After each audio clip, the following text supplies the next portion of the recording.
I'm gonna just one stretched out. That's how we're starting the episode. Press start.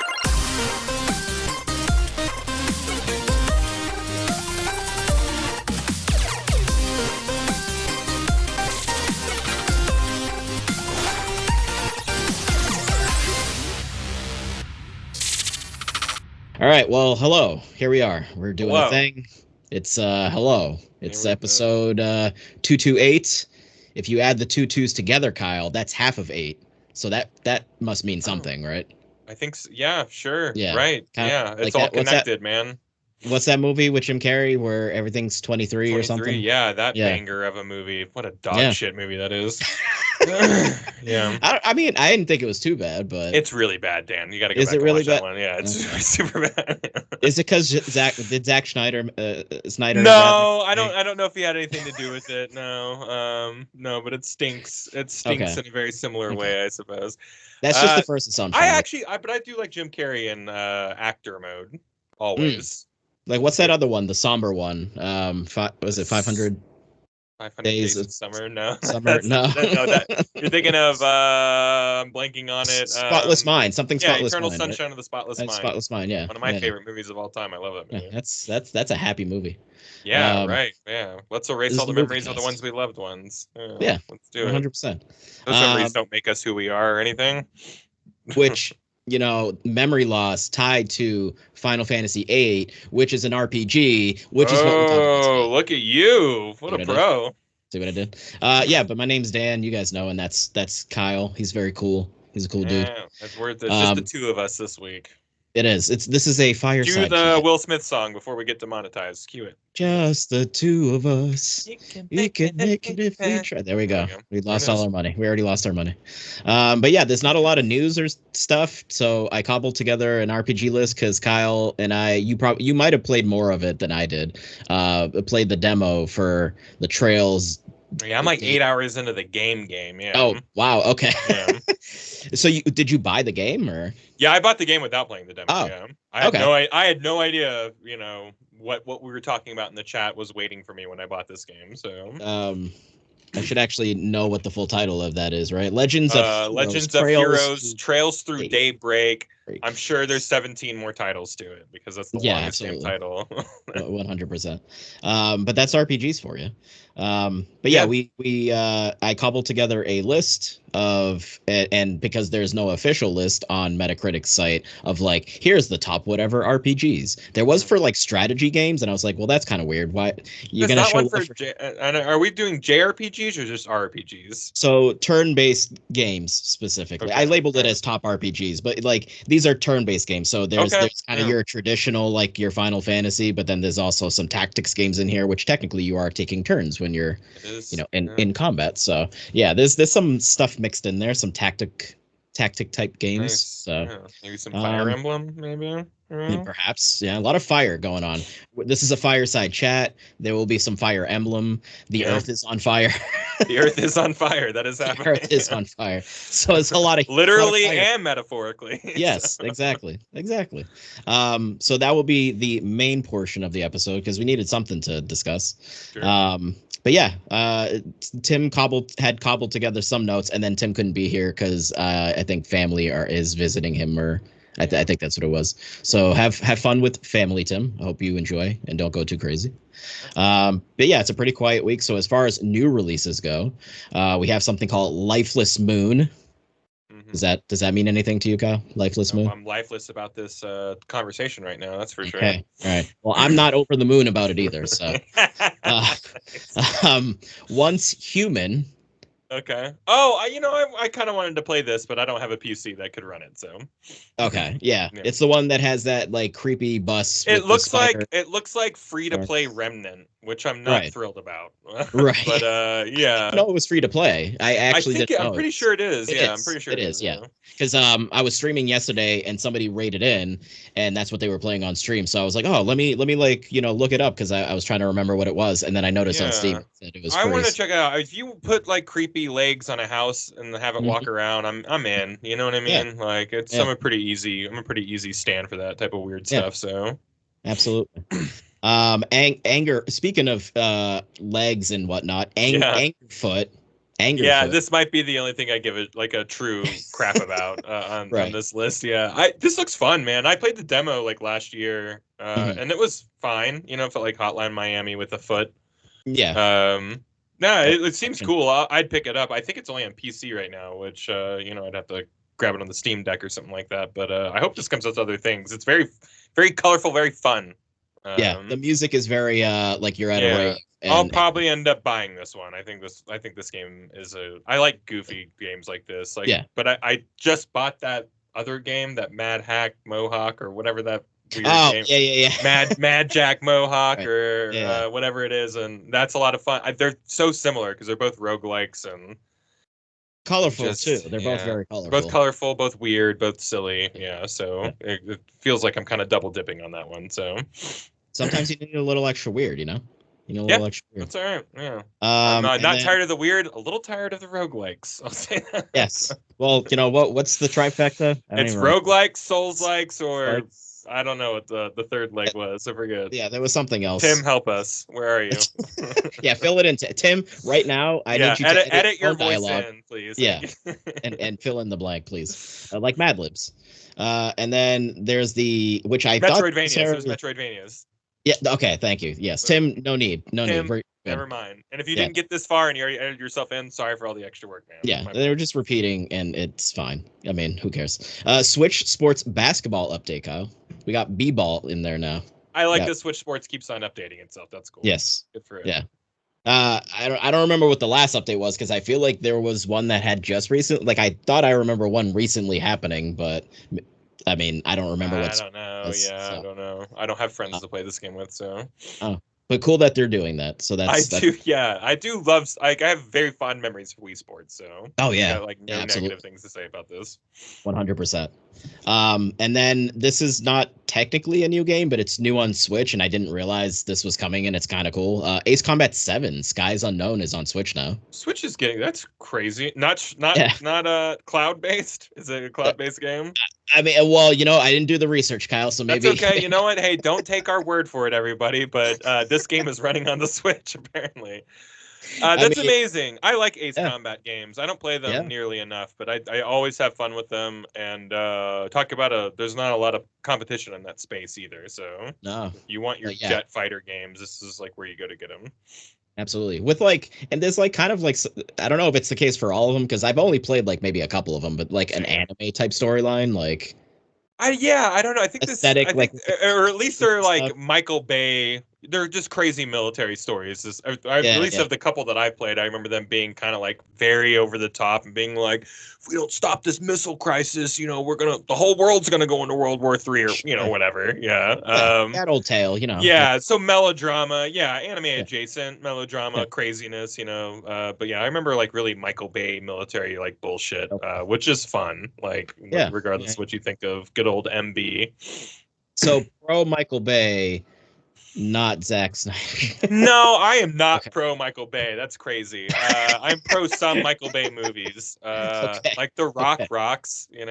Sure. Sure. Yeah. Yeah, Ed Harris is the bad guy. That movie's great. It's basically Metal Gear Solid. Harry Gregson Williams does the soundtrack for that movie, and Oh, it is about a bunch of SEALs going to an island base via submarine and sneaking their sure. way. And Sure. there's an old retired guy who has Yeah. the best sneaker. It's Metal Gear Solid the movie. Go check it out if you've never seen the movie. But I mean, Every other one of his movies Cage, could probably die in a fire though. So Nicolas Cage is nowhere near as cool as Solid Snake. So I mean, let's no, just. but Solid Yeah. Snake is Sean Connery in that movie. He's the Okay. Okay. retired. So Yeah, he's old Snake. So he's yeah, old. yeah. He's Okay. the retired. Yeah, Okay. extra sneaky guy. Okay. Nicolas Cage is Raiden. Let's get Yeah. real. Yeah, he's like Raiden in Metal Gear Solid when everybody hated Raiden. That's who Right. Yeah. Nicolas Cage is. Doing naked cartwheels before he became Yeah, like of a course he cyborg. is. Yeah, yeah. God, that Before movie he became. awesome. That movie rocks. And then Kaku. I hope I'm saying that correctly because that sounds like poop, basically. Kaku, ancient seal.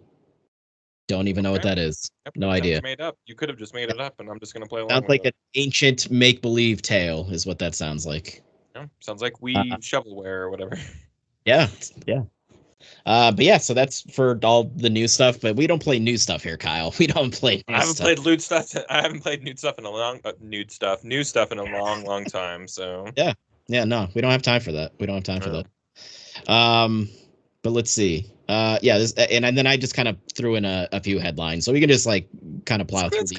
Let's pile through them. Yeah, why not? And we'll get to the meat, the heart of what we're discussing today, which really is RPGs, which is like the best genre. So Yeah, just throwing it is. That is no. That's these are just facts that you're saying out loud right now. best genre. So per Game Informer, Dragon Age Veilguard. Speaking of nudes, Kyle, because you just see, I had him on the brain, man. It's because of the story. Yeah. Veilguard will have nudity. So yeah, it better. Yeah. Yeah. You know, I feel like Baldur's Gate 3 set a really high standard that you're never gonna beat, but now we have like a carrot to chase, you know what I mean? So like all games, they need to up their horny game, they need to figure it out, and they need to deliver on the goods. All right. You dangle that carrot there, not metaphorically. Yeah. You know what I'm saying? You know what I'm saying? Yeah. Yeah, I mean, these games have always been really horny, right? Like Mass Effect and Dragon Age and But nudity was always like implied. It was never shown. Yeah, there's always kind of like a straw in the way or, something like that, Yes. But yeah, that's cool. Like, it sounds like they're going to go full in. And I know that they announced earlier that everybody in the game is pansexual. So what a world, everyone, you can bang everybody. Everybody's on the menu, baby. That's right. That's right. So we're gonna have like a whole orgy scene that you have to do. Dude, you better be able to be in a poly relationship with everybody, and there better be an orgy scene. Or what are we doing here, Dan? What are we doing here? Yeah, don't keep the veil over my eyes. I yeah, right. Yeah, don't guard us from these illicit views. Right. You know what I mean? Exactly. Man, we're just on top of things. I know, yeah, it's really stupid. But they like in the article I was reading. So similar to Baldur's Gate 3, clothing will like disappear to let you customize things like your chest size and stuff like that. So when you're creating your character, you can just like see the stuff and you're like, oh, okay, well that's what my character looks like. So right, Cyberpunk did this really well too, where it's like, here's your character and your dong. How do you want everything to look? It's like, okay, I guess we're gonna really get into this. So I'm glad that they're going the progressive route. We're all just hanging out with their stuff hanging out. So it's cool, man. Games are horny again, Dan. Aren't you excited?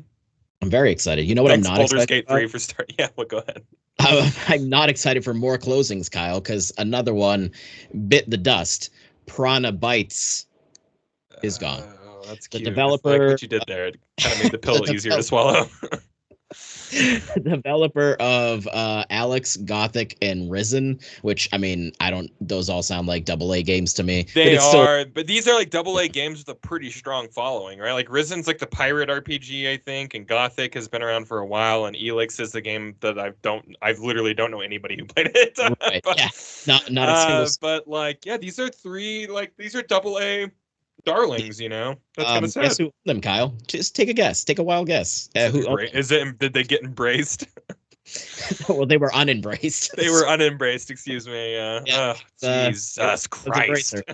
Yeah, it was Embracer. Okay. So, yeah, that's another one. Gone, which is. I don't know, guys. You know what? If you're trying to make games right now, maybe don't. I guess that's maybe the takeaway. Or like be dev and like really like kind of like, I guess, be like, I have a lot of money that I know I can last a certain amount of time and hopefully I can get that game out or something. Like, I don't know. Yeah. Not crazy. Everyone's Naughty Dog where they can afford to like throw away a project, right, at 85% completion, and walk away and start something new. Like that's just I don't think there's many studios who could survive something like that these days. I think like those days are over. Whereas like that kind of was a little more common. I feel like we heard about that a little more often, where like an idea would kind of get off the ground, but like get canceled maybe a year and a half in or something like that. But you just don't. No one can afford that anymore. I think that tanks a studio now. That's kind of part of the whole problem too, right? Is like the inflation of everything and costs of games is just you're always chasing trends that you always end up 4 years late to, and then you're like, why is this not selling? You're like, well, shit. And then they blame the customer, the people. Yeah. Meanwhile, everybody's lining up to play First Descendants, which is like I don't get it. I'm sorry, everybody. Sure. I don't know. Well, Derek, I hope you're still enjoying that because Derek's yeah, one of I've put like 6 or 7 hours in. It's what the game all my friends are playing right now. But it is a hollow shell of a video game that has Yeah. no personality. It has no original ideas. Sure. It is a weird one, but like I think 10 million players are playing it right now. I It's think a pretty people game. really I think people really like to try out new free to play games, and I think Sure. everything gets a good first week. Almost everybody gets a good first week, it feels like. But Yeah. boy, that drop off is going to be something, you know. Well, because that ZZZ game also came out like the same week. That's right. Yeah. So I don't know if you've dabbled in that one at all, but I know I did the other two anime MMOs, and that's enough Yeah. for me. The Honkai Star Rail or whatever, and Right. the Yeah. other one, Genshin Impact. I'm just like, that's enough for me. And it's a I get shame it. too, because like I love anime and I love Yeah. are all anime looking, and this one like has a really nice look to There's it. just something, man, and the first sentence is problem too. There's just something to like the second I have like a fourth and fifth type of currency that makes my Yeah. you know what I mean? I'm just like, this is 100%. too much. I don't like this 100%. anymore. Like I feel like there's too many menus and there's too much that, and Yeah. like all of these games are like offenders of this. Of And like the course. second I have to go like multiple menus deep into like upgrading my character, and it's just doing these bullshit 0.5% like increases, I'm out, man. Like you get like I'm so not in, and so I don't know how Mhm. people are like get the bug from this. You know what I mean? We're like, dude, I'm chasing this dragon, man. I'm chasing these points. It's these the addiction. These It's the fractions of addiction. percentages. I'm chasing them right now because like I get no serotonin from that. I get no No. dopamine from that. Like I get zero. That means that your brain works properly. Yes, it did it, Because everybody. it's No really one has ever said that about me ever in my life. So that's well, you know, we're here, folks. you're a normal boy. You're a normal boy, Kyle. It really is that the whale, right? That's the term that they vote with people. Yeah, you get mobile one guy games. who drops 5,000 a month on it, you know, and that's Yeah. you know, you're doing good, right? So Yeah. Because like the biggest thing, because early on I was like I'm not doing this was with Genshin, and the Yeah. element of like you're actually spending money to randomly maybe get a good character like that. Yeah, you're not even super it's not even a gross. for sure thing, you know. No. It's that's of the era of loot boxes and Yeah. just these are the dark times, man. We're gonna look back on this in the industry and be like, man, those 10 years were the dark times, you know. I hope so. I hope that it doesn't continue. Yeah, same. I hope we tailspin out of whatever this is, but you know, Yeah. whatever. I get that the like nobody is playing more game. Like those are the games that are getting the most people to play them. So I know. there's no stopping it. Free is nice. You see free, you're like, well, I might as Free well. is nice, man. I can play Call of Duty for free. I can play Fortnite for free. I can play, you know, Yeah. like everyone's got a flavor, you know. So Kyle, I don't know if you saw this, and this like really bums me out because I love the look of it. Disney Pixel RPG. yep, I was so in until the last part of this announcement. An 8-bit adventure starring Mickey Mouse coming to mobile. Oh man, you had me up until the last word there, buddy. Yeah, what a good idea and dog shit execution. So, Yep. So we speaking were of just currencies, this is gonna be. I hate mobile games. So, you know, I'll take all the free games on consoles in the world over mobile games. So, even though I think they're the same thing, personally. So, well, hey, like for example, Fantasian. Thank God that's not gonna just be lost to Apple Arcade. I'm so happy that that's yeah, thanks. you know, that is true. Yeah, things can be rescued off of the depths of dead platforms. Yeah, so I'm happy about that. Yeah. Because that looks fantastic, and that, Kyle, is also an RPG. So, speaking of, this is really flowing. You know what I mean? Yeah, you're doing a really good job of connecting segues. all these sinews together. Yeah. This is my streamer brain right now, just trying to figure things out off These the are fly. good. I like it. And when I can't, I feel like I'm drowning. So the meat of this episode is I cobbled together a list per Metacritic, and there's definitely going to be probably some things that I just escaped my mind that should be on this list within the top 30, which then would push other things down. So my bad, anyone, if I have missed anything. Hey, down in the YouTube comments, all right, why don't you throw some names down there if you want or something? Yeah, right. you know, that's that all rigmarole. But yeah, top 30 RPGs of all time per Metacritic. As far back as SNES is how far back I went. So Yeah.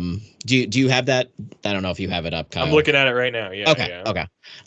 So just some honorable mentions, just to throw them out real quick. I'll rattle them off, and then if you want to like comment anything on them, we can do that. Yep. Already mad about a couple of these. That's okay. Honorable mention for a couple of these. It's insane. I am too, because the one that's at the bottom, Yeah, Legend of Dragoon, might be the one I'm most mad 74. about. That's not in the That's what top 30 best JRPGs of all time or turn-based. That's insane. That's insane. Right? Yeah, A 74. 74? Like that better be the review for like the new one. Remember, because I remember when the new one came out on, or, I'm sorry, the re-release on like PlayStation 4 was a mess. Like when it came out, apparently, like there was game-breaking bugs and stuff like that. So like I hope that's a reflection of that because that's a 95 game for sure. Yeah, I should have. I mean, I think when I checked it, it was labeling it as PS. I'm actually, you know what? I'm actually curious. Hold on. Let me do a quick Google search here. Legend of Dragoon, because I still have. See, clicking on it, it just says PlayStation. Okay, well, so it's just labeling it as PlayStation. Yeah.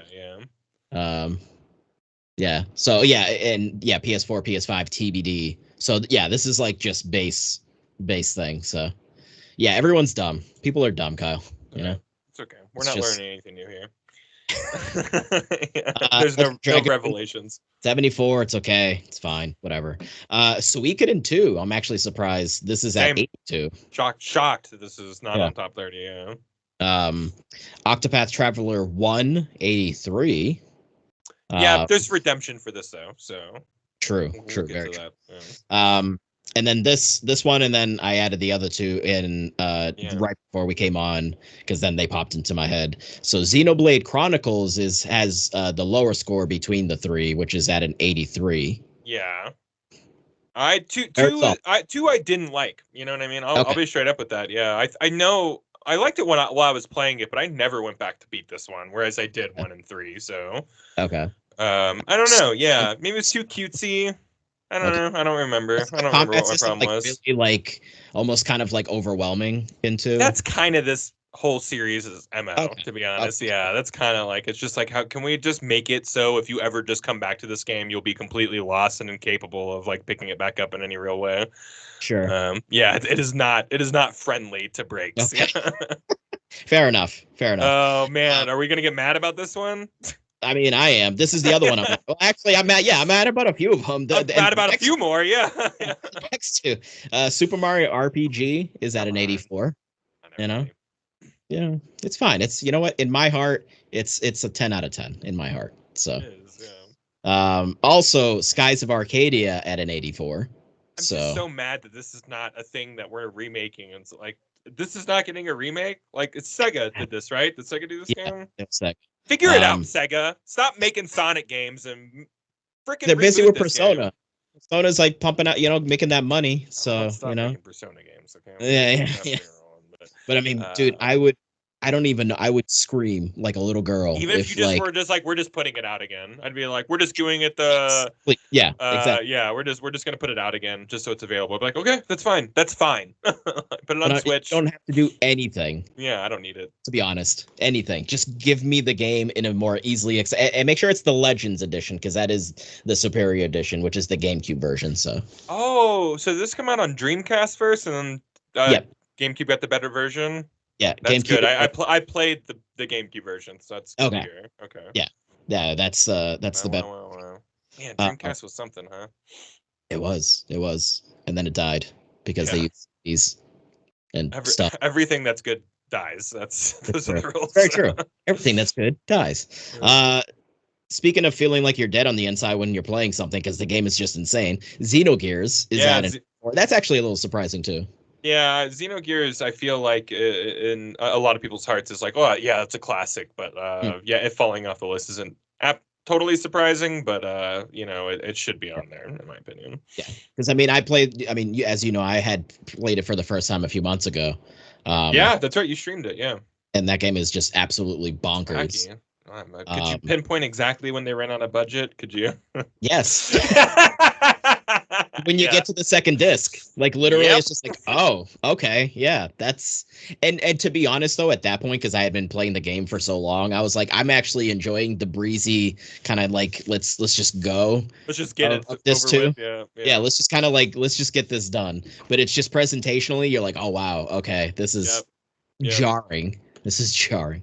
Yeah. Um, and then next one, South Park, The Stick of Truth You at know, an 85. I don't know if anyone ever thought in a million years this game was going to be as good as it ended up being, and it is legitimately one of the best Yeah, turn-based JRPG, or not JRPG, just RPGs of all time. Like yeah, it's so absolutely competent and great and amazing and fun and and hilarious. hilarious. Yeah, Like, it's funnier than most episodes of South Park. Like yeah. it is firing on all cylinders in my opinion.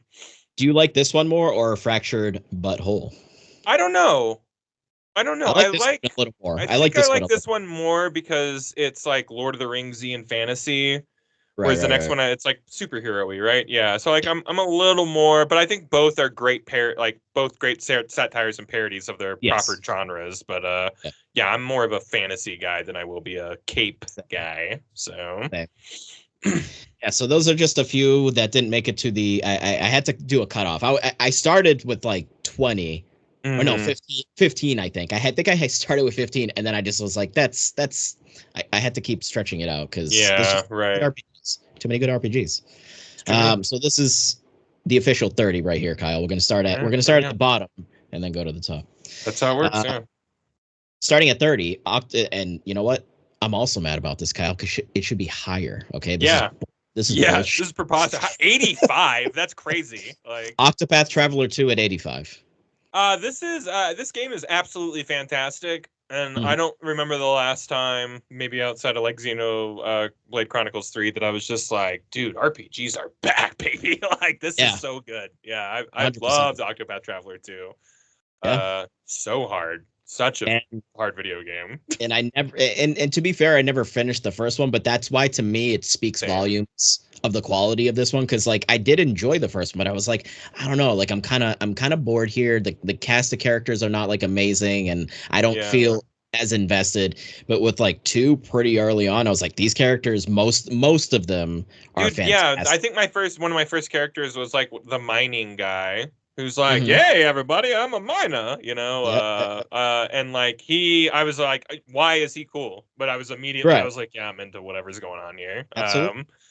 Even like the dancers, like, "I'm gonna save the world," dance. I'm like, "You get it, Yeah, girl. Whatever. yeah, Let's get it." yeah. Because I think she's like my least favorite story, but it's still like a good Sure, story. there's still something endearing though, like yeah, because as you're going from like location to location, like I don't know, the way that she gets a new inspiration, Yeah, it's just all well done. You know what I yeah, mean? It might not be the story I'm most excited to get to, but like all of them have their like I don't know, their strengths. You yeah, know? yeah. And the game and they did a better job complementing the characters together, like because then there's the missions that you pair up with one another, Yeah. and then when you get closer to the end of the game, it does feel a little more connected, which I think Mhm. was sort of the miss with the first one. It Yeah. felt very disconnected. So I agree with that. Yeah, I agree with yeah, that. There was enough there where it's just like, hey, this mission is for these two characters, which I thought was cool, the pairings and stuff like yeah, that. I like that game a lot. I yeah. hope we do get an Also, Octopath Traveler 3.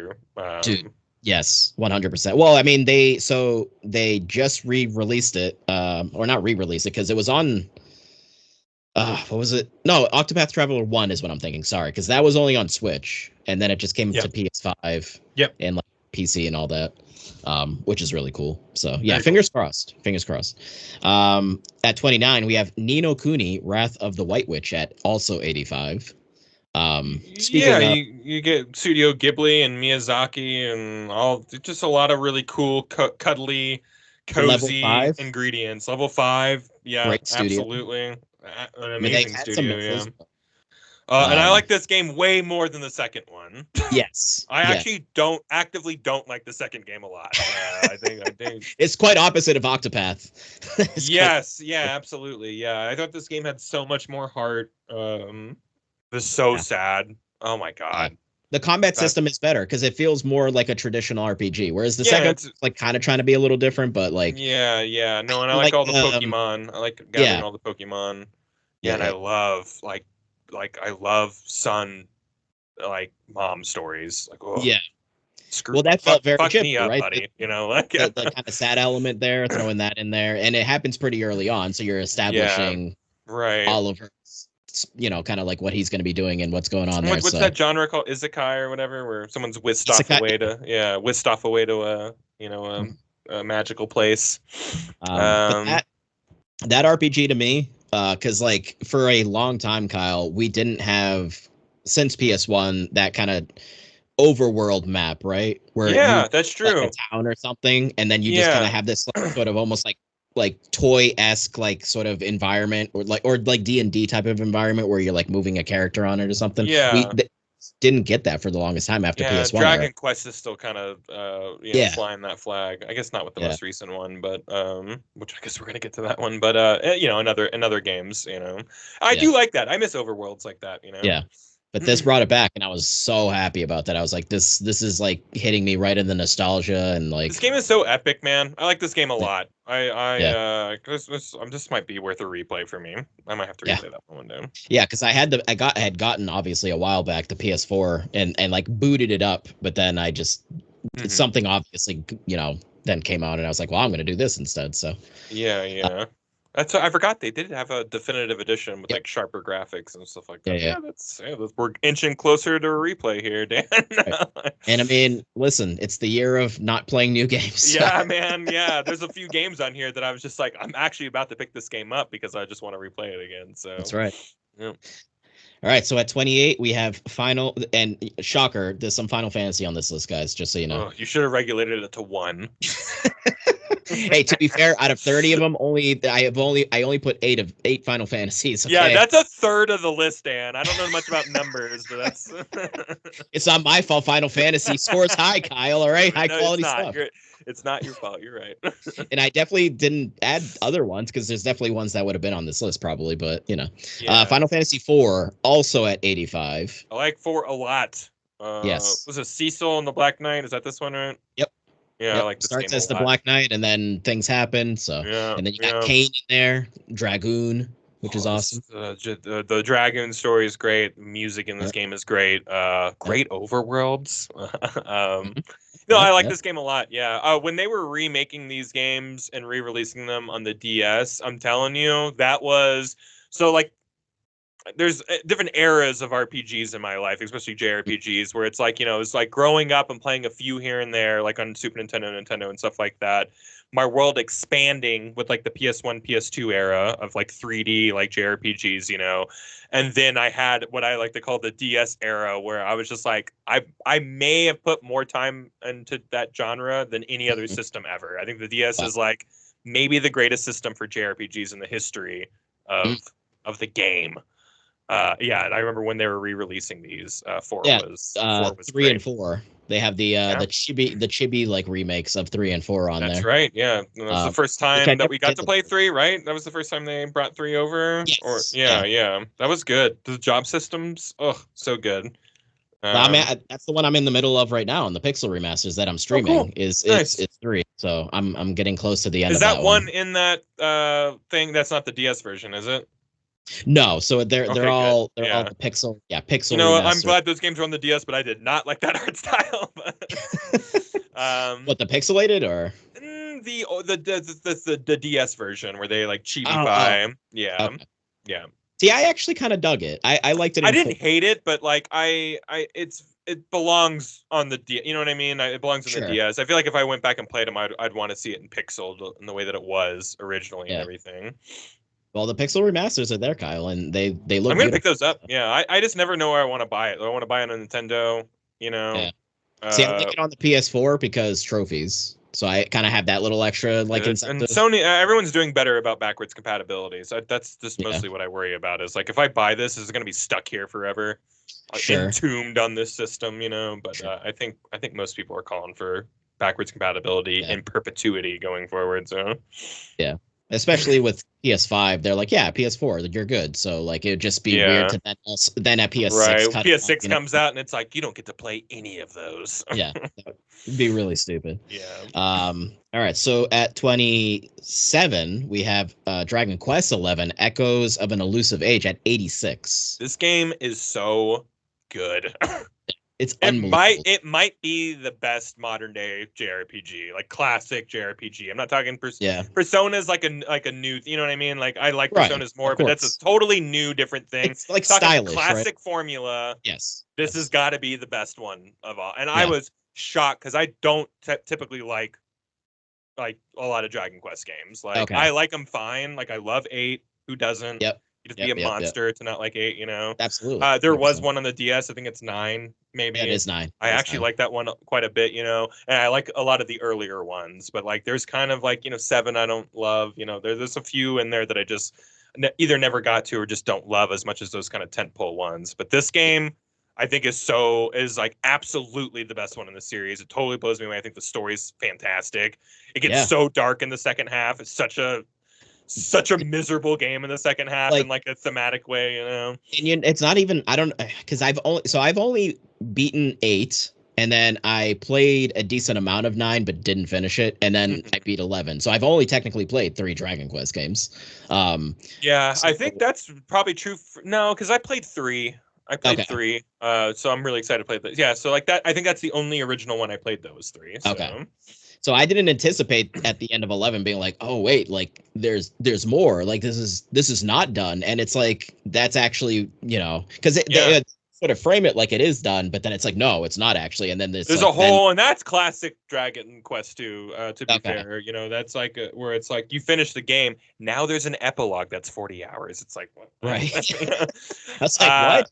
But yeah, there's like a midpoint in this game where it's like you lose. And like the world suffers grave consequences because of it. And like it is very dark for a Dragon Quest game because I feel like Dragon Quest is always a little more like, gosh golly, this adventure great, you know? Whereas like Final Fantasy is like the gods are pissed at you and it's gonna destroy the, you know, like I feel like Final Fantasy always angry people in Final Fantasy, whereas like everyone's smiling in Dragon Quest. So it was just cool to like see them go to a place like that, even though I'm sure there's plenty of examples of the series getting dark before. Just like they really leaned into it this time. Well, you also have of course, Akira Toriyama art style contributing, you know. Oh, you mean the legendary Akira Toriyama? Absolutely. Art style? Absolutely. I hope we never lose that. I hope that's a staple forever for the series. It has to be, right? So I feel like it's been the entire time. I can't imagine them suddenly being like, suddenly he's dead, so we're gonna go with this style, and it looks like Attack on Titan. People would be, especially in like Japan. In Japan, it's like a holiday when a new dragon. Yeah, Dragon Quest is like it's the biggest thing in the entire world there. So but yeah, that game is amazing. Also at 86, and I don't know if you remember, Kyle, until 5, we used to call these Shin Megami Tensei Persona. A number. So the Persona 3 was Shin Megami Tensei Persona 3 at 86. And also 4 was Shin Megami as well. And then Persona 5 was just Persona. This was my first Persona. And man, mine too. Mine as well. Yeah. Speaking of dark, it's a dark game, man. It's about teens killing themselves, dude. Some kids alluding to, they have the gun, and then if I kill myself, the real me will come out. You know, it's very dark. Yeah, and the persona comes out of you. So, I remember when I first played this, I had not played anything like this at all, because I mean, I was very like in Final Fantasy and things like Cross and stuff, which has its own elements of darkness, of course, but like if someone I'll be honest, someone pitched this game to me like, dude, you got to play this game. Like, you go to school and you hit on girls and you take tests and you get asked questions in the middle of the day and you have to like manage your time, and like the combat is only every once in a while, I'd be like, I'm never playing that.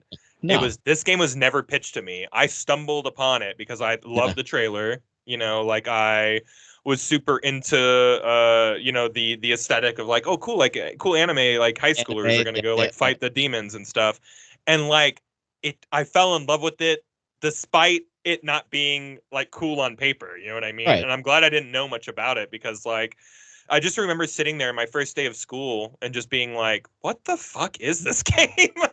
But like I was really interested. Like I was still like really like I was interested in what was going on and why we were doing this. And then you start seeing all the your knowledge going up, and like it just really activates that JRPG side of the brain where you're like, all these things are level upable, you know, and I'm gonna. This was like the day and age, Kyle, of like you didn't. I mean, the internet was a thing, but it's not like it how didn't it is exist now. in the way that it does now, though. Yeah, So you'd go to absolutely. the store, which is like because this was like PS2 after PS1. Yeah, PS1 is where my love for RPG started to flourish. So like yeah. you go to GameStop, and I just be like, all right, well, like what RPGs are there out there? And you just be looking on the wall. You grab a case, you look on the back, Hmm. you're like, dude, this art Oh, style is sick. those Like, days are you're like you can't trade those days. That's how I found like yeah, Arc the Lad and a bunch of yeah, like games. Was just like picking it up so off the many wall and being like, games. oh.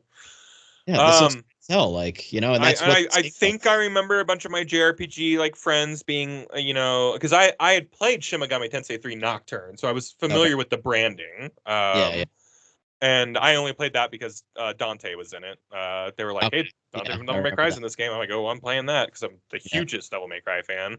Hmm. So I at least knew, but like, and that game's about high schoolers who like fight demons, but like you're not going to school or doing social Right. links or anything like that. So like I had an in with this game, and I was at least aware of the branding. But boy, there was nothing like this game at the time, and all these years later, there continues to be nothing like this game, except for little Yeah, things that try to peripheral copy it, yeah, like like that Cold Steel Cold series. Steel series is a little like that, but it has their own spin on it. It's not a Yeah, yeah. one-to-one copy. Like these guys do it like this. And I'm telling you, it was the beginning of something special. Like this is like It's, gotta be one of the greatest JRPG series of all time. yeah. I mean, literally within 3 games, Kyle, you have this arc of this Yeah, rise up to right. Persona 5. Just like that's when it's exploded. So now there's like a crazy amount of people that are like, oh, six. What are they gonna do with six? Like, what's six gonna be about? Like, what are they gonna do Dude, with that? yeah. So Meanwhile, like, they should all be focusing on Metaphor because that is pretty much Persona dude, 6. Yeah. I feel like probably a decent amount of people are seeing that and being I, like, this looks bonkers, and I'm I in. think people are into it. People are saying it, but I think they really need to lean harder into being like, we made Persona. Like every time they Right. talk, they're like, hey, everybody, this is Metaphor. We made Persona. I think Yes, they need absolutely. to be leaning more into that, even though I think they kind of already are. But like, Yeah. I just people, I think we're all going to be. Guess what's going to be on this top 30 list at the end of the year? Metaphor. I promise you, it's gonna come out and it's gonna 100%. hit so hard. Oh yeah.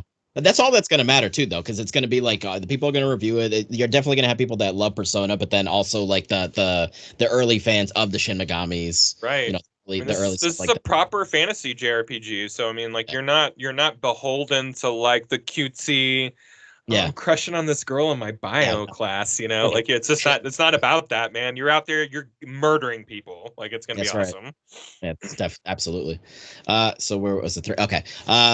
25. We Ooh, have a newer game, yeah, newer. uh, but an homage to classic. Sea of Stars at 86 It as ain't well. broke, don't fix it. That's right.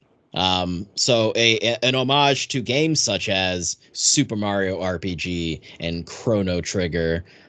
This game is beautiful.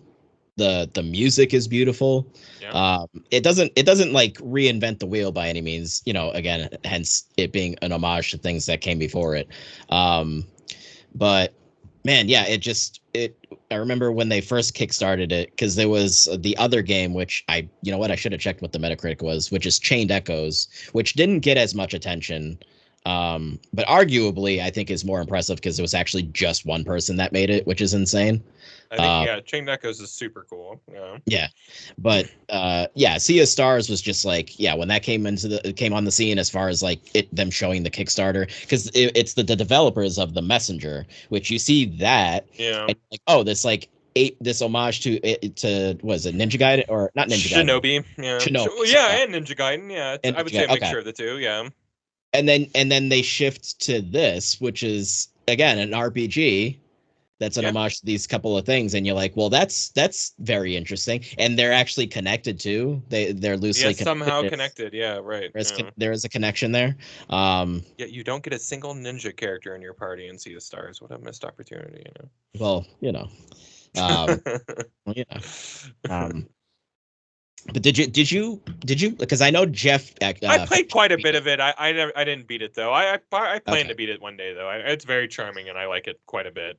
yeah, There's a I lot of think games that I never like saw through last year for whatever okay. reason. Yeah, it's by no means a perfect game. I think it would have been nice if they fleshed out the two main characters a little more, but I think that's not what they're really trying to do with that game because I've seen people complain they're like, "Oh, it's kind of boring because like the two people that you're playing at, the two main characters that are, what you're playing as and then obviously you recruit other characters as well, are like kind of boring and you don't really know much about them." It's like, "Well, I mean, but that's kind of fine. You don't need to know everything about them. It's That's more about also a JRPG trope too, like sure. have like kind of blank canvases, if you will, to kind of so you can imprint yourself on these characters, and then you meet other cooler characters. Yeah. Like And they how have often when they you're have playing a Tales personality. game are all your characters in those games cooler than your actual main character every Sure. time? Like maybe not. I like the guy in Tales of Arise quite a bit, but like yeah, Yeah. usually in those types of games that are character heavy, like everybody around you is cooler. They're just the vehicle to kind of go through everything and you're Yeah, yeah. so you're like, well, that guy's rad and this guy's rad. But yeah, I mean that's a great game. If you're looking for something that's like a newer game that looks beautiful that they just couldn't physically run on back on Super Nintendo or anything like that, but Hmm. like has the old sentimentalities of those games. Yeah, Sea of Stars is great. At 24, now this tactics game is not as popular as its original, but I love this game, and I Same actually, here. strangely enough, this is one I have finished, and I never finished the original Tactics. Final Same. Fantasy That's the Tactics same for me too, Advance. actually. Yeah. Yeah, at 87. So, This one's the one that started with the snowball fight, right? yes, yeah, Yeah, yeah, yeah, yeah. I remember like playing that and being like, this is so stupid. And then like an hour later I was so hooked. And I was right. like, but I remember that being my original like take on it is like, what, this is a Why are we having a turn-based snow? snowball fight? And now like it's a main thing for me. I'm like, dude, it starts with a tactical snowball fight at the beginning of the game. Yeah. Well, Now it's it's a the selling isekai point. thing, right? It's an Yeah. isekai thing. Another yeah, sucked into another world Yeah, type of situation. yeah, Yeah. yeah. But yeah, this was one that I had played so I actually played it on ROM via emulation because I don't think I had a GBA at that point. Hmm. And just being into RPGs, just hungry for RPGs and searching GBA ROM. was also a good console for JRPGs. Yeah, Yes, very absolutely. much Yeah. so. Yeah, but this game is great. It has a really charming, colorful look to it. It's definitely quite different from regular Final Fantasy Tactics. Yeah. Um, but I think the story is interesting. I do think the law system gets kind of brutal as you progress through the game. It does become quite a lot. I don't know if you remember Yeah. the I law don't system. recall too much of that, no. Okay, It's been so so long for me. there's basically the judge because again this takes place in Ivalice, so you have the judge element there. Yep. Uh, and when you'd have the fights It's Final as you Fantasy progress 12 through for all the game, you normies out there who that's right. aren't keeping up, yeah. That's right. You have there's basically like rules that if you like do a certain attack or a certain like ability or magic spell or something, if the judge like basically said like you're getting a red card for casting that and you cast it, then they basically like throw you in jail and you'd actually have to pay gil to get that character back and stuff like that. Okay, I do remember that. Yeah, and that does ring a So bell. and as the game would progress, it would just get like more like like this is all right. These rules are kind of like what's your problem? Like Yeah, right, right. but yeah, I remember just really loving that one.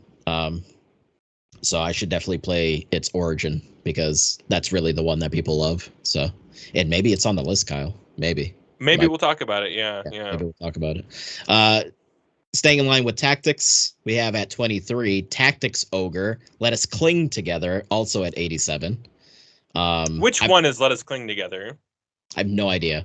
I know Okay, that Final fair. Fantasy Tactics spun from these, right? Like these Yeah, existed. yeah. Tactics Ogre is is older than the Final Fantasy, Tactics series, yeah, Right. for sure. I swear that that's the one that they had just like remastered or Yeah, remade recently, if right? that's the case and that's on that's on the top, I'll have to play that, yeah. Yeah, because that But I came played the Tactics Ogre on 64, so I played Tactics Ogre. So okay. that's the only Tactics Ogre I've ever played. Uh, let us cling. Why is this not filling in? Hold on. I'm trying to see if this is the one that was just recently remade. Let us cling together.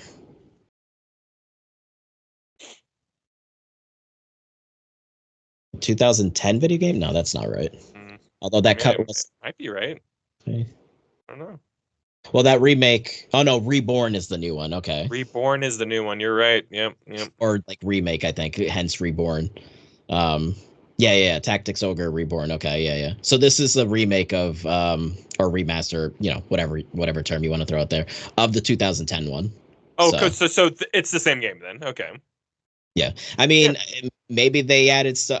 Obviously, I have absolutely no. I don't care. Yeah, what they added, like what stuff to make it modern? Cool. Sure. Yeah.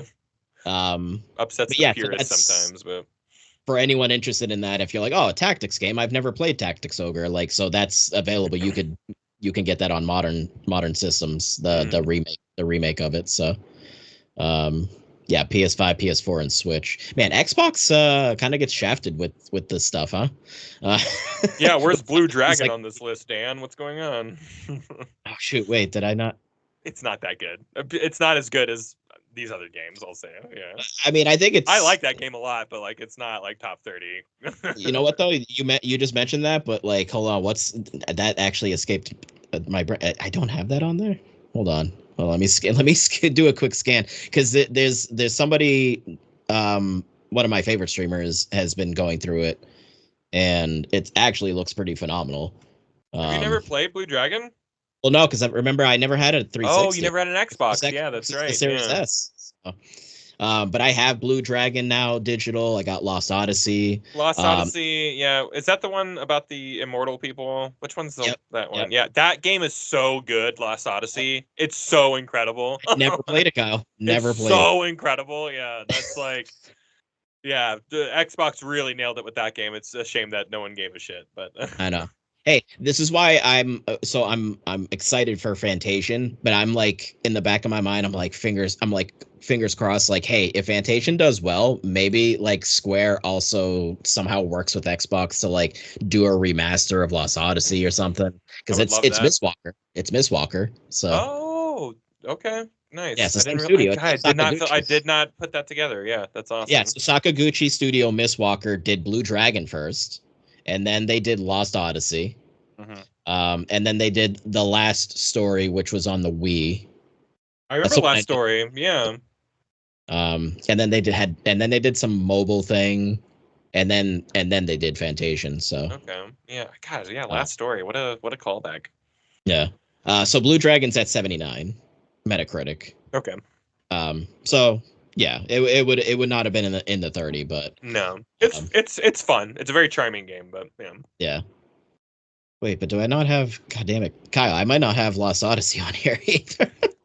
That's so good. I swear I put that on there. It might only still be in the 70s, like, for all we know. I don't know. If that is, that's insane, because I feel like this game is never not praised. That game has so much. Dude, 78? Are you kidding me? Yeah, I'm mad. I'm mad right now. Yeah. I don't. What's that? What's that? Also, that game that's like about Frederick Chopin, the composer. Eternal Sonata. That game's not on here. Like, Eternal Sonata is so good. Like, hold on, what's the game is? Yeah. What's the Metacritic on that? 79? Are you shitting me? What is this 79 thing? There's this belt that JRPGs can't surpass. What the hell? Man, that's crazy. Okay, that's some bullshit. There's another timey-wimey one on DS that I can't think of now. That like I thought it was just one of the greatest JRPGs ever. Timey-wimey. Like, it's part of the story, timey-wimey? Or... Yeah, it's about going back and forth in time and stuff like that. Keep on going, and I'll look that up. The other one that I forgot to look up, and I actually also bought digitally, was, and it's fantastic name, Kyle, rolls right off the tongue, Infinite Undiscovery.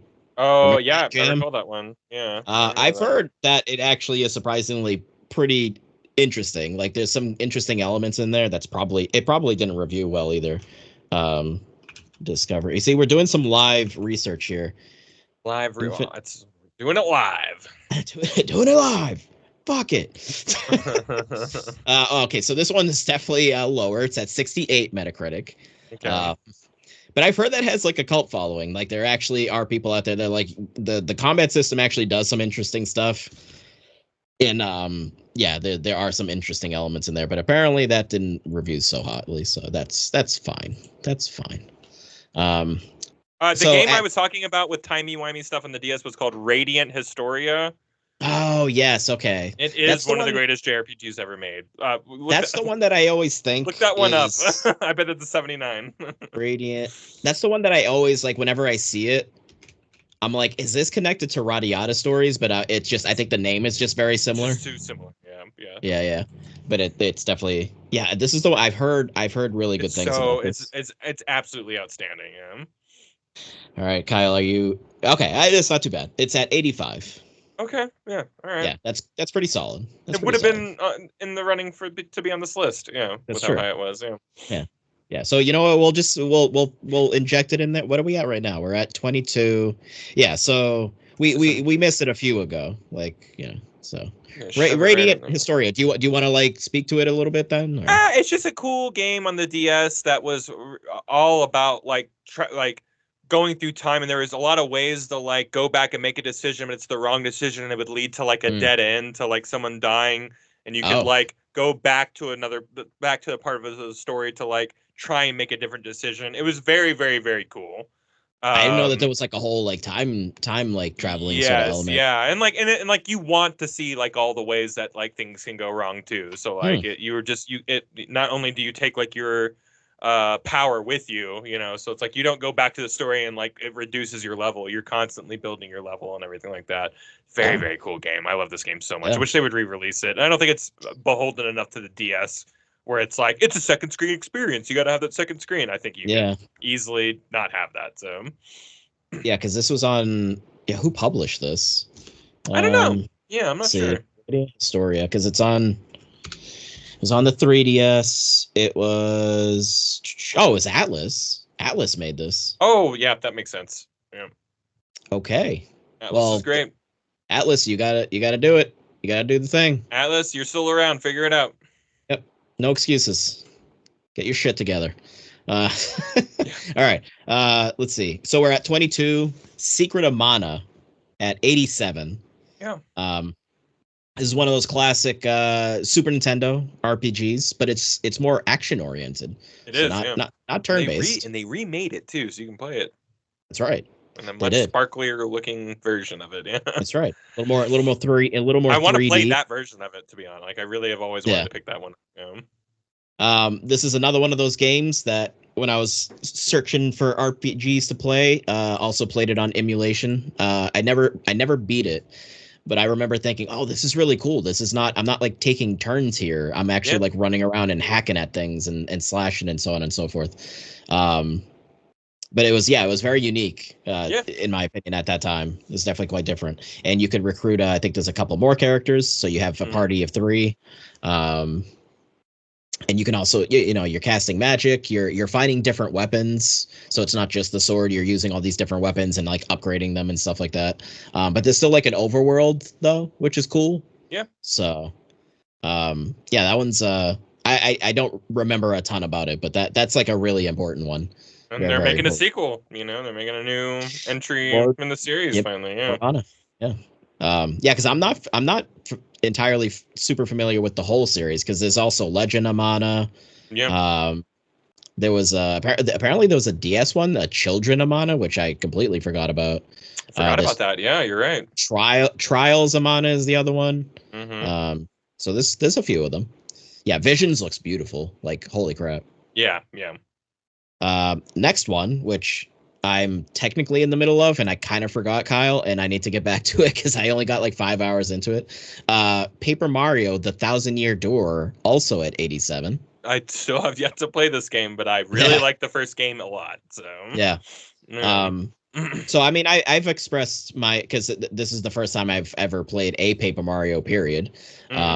Is this remake of this one? So I expressed last time that I definitely get the charm of it and why people like that. I'm just still not far enough into it where I'm like, oh, I get like why people like it for this reason as well. Because combat wise, right now it feels kind of boring. And I guess the aesthetic of it, I'm also not as into it as I am with Super Mario RPG. Mm-hmm. But the writing is pretty spot on. Like it's just really charming and just actually like pretty funny. But yeah, that game, I've always known that game's like the one that people love in the series. So I'm not It surprised is. it's It at is the heralded one. Yeah, for sure. yes. So now we're going back to Tactics at 20. Tactics Ogre, Knight of Lotus All at right. 88. I have no clue what that is. No clue what this game is. I mean, obviously No. it's a Tactics Ogre game, but I've no idea when it came out or anything like that. So Yeah. you're not I'm 64. I don't know you. I don't know if this is there is an original one, right? Is that just Tactics Ogre? Like I'm trying. Let's see. Oh, this is Game Boy Advance. Okay. Oh, okay, nice. So this is a Game Boy Advance one The then. GBA Okay. one is considered better than the original. That's cool. It Better than looks the one we talked about, but previous rather. I'm looking at the screenshots here. I'm like, there's a lot of similarities with Final Fantasy Tactics Advance, like looks wise. Yeah. So that's pretty interesting. I remember Tactics Ogre on GBA now. Yeah, yeah. Yeah. I can So, I see the cartridges in my head right now. well, clearly that yeah, like you said, clearly this one's pretty excellent because it's higher scored than Let Us Cling Together. So I mean only by one, but still. And now we're getting into the fiery realm here with Fire Emblem, the original Fire Emblem at 88. That's great, and the first Fire Emblem is great, but Three Kingdoms might be one of the greatest JRPGs like ever made. Like it might be a tactics JRPG or whatever. I think the story is really good in Three Kingdoms. Yeah. I think the story is a lot better. I think like the characters are a lot better. I think like I mean it's about a bunch of kids who are friendly with each other, and then all of their kingdoms go to war, and then you have to systematically start murdering like your friends. And it's dark and crazy, and the music's outstanding. Or Three Houses. Three Houses. What did I say? I said three something else. Six Kingdoms, right? Three Kingdoms. Yeah, Three Houses. But are there probably kingdoms in there? So. Yeah, they are different kingdoms. But yeah, Three Houses. Excuse me. Yeah. And there are three different ways that you can play that game. Three times through the three different houses. All the stories are pretty different. That game is absolutely outstanding. But yeah, I mean the original Fire Emblem started it all, like that's and those games were brutally hard. I remember like they got me ready to play those games, later. And I remember the GameCube one being really good too. The series has just been around forever, and it's always been aces. It has. There's a lot of Fire Emblems. Spanning across so many different platforms. Some of the coolest character designs in video game history, in my opinion. Like Marth and Roy. Come on, man. Yeah, I mean, dude, literally Sakurai has put like 12 freaking Fire Emblem characters in Smash Brothers. Like, I know. I remember you getting mad about it all the time, and I was like, no, put another one in. It's too many. It's too many. Yeah, I know. You were waiting for a couple of specifics that maybe a couple of Fire Emblem characters stole the spotlight from. So I get you. I feel you, man. Fine. It's okay. Which and also by the way, Fire Emblem Three Houses is at 89. So actually, I forgot to put that on the. Oh no, I didn't. Never mind. Actually, hold on. Why am I talking about it now? Then I'm sorry. We'll talk. Because I completely forgot. It's fine. It's okay. I could have read. It's right there. Yeah. It's fine. Because I mean, yeah, I know nothing about the original Fire Emblem, but I mean, it's the one that started it all. Obviously, incredibly important. I played and beat that one. Yeah, as a kid. Yeah. And then continuing on the tactics train here, we got Final Fantasy Tactics. They were listing it as War of the Lion specifically has an 88, which is the PSP version. I played this version then. I played this game on the PSP, and it is the only way I ever played it, and I did get very far but did not beat it. Okay. Yeah, shame on me as a obviously Final Fantasy fan. It's my favorite series of all time. I have barely played this game.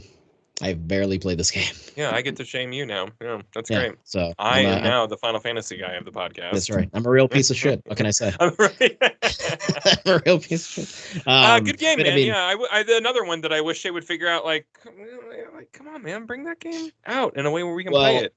That NVIDIA leak from a few years ago. There's been some one where almost literally no games have come to fruition from that one. No, quite a few have actually. Which ones? Quite a few. We're still waiting on like Oblivion remastered and Chrono Cross remaster. Okay, I mean, I don't have the list in front of me, but I know there was like a handful of them on there. They're like, oh, Final Fantasy VIII remaster was on there as well, I believe, because they re-released that for on modern Oh consoles, so yeah. you can Okay. replay that. Yeah.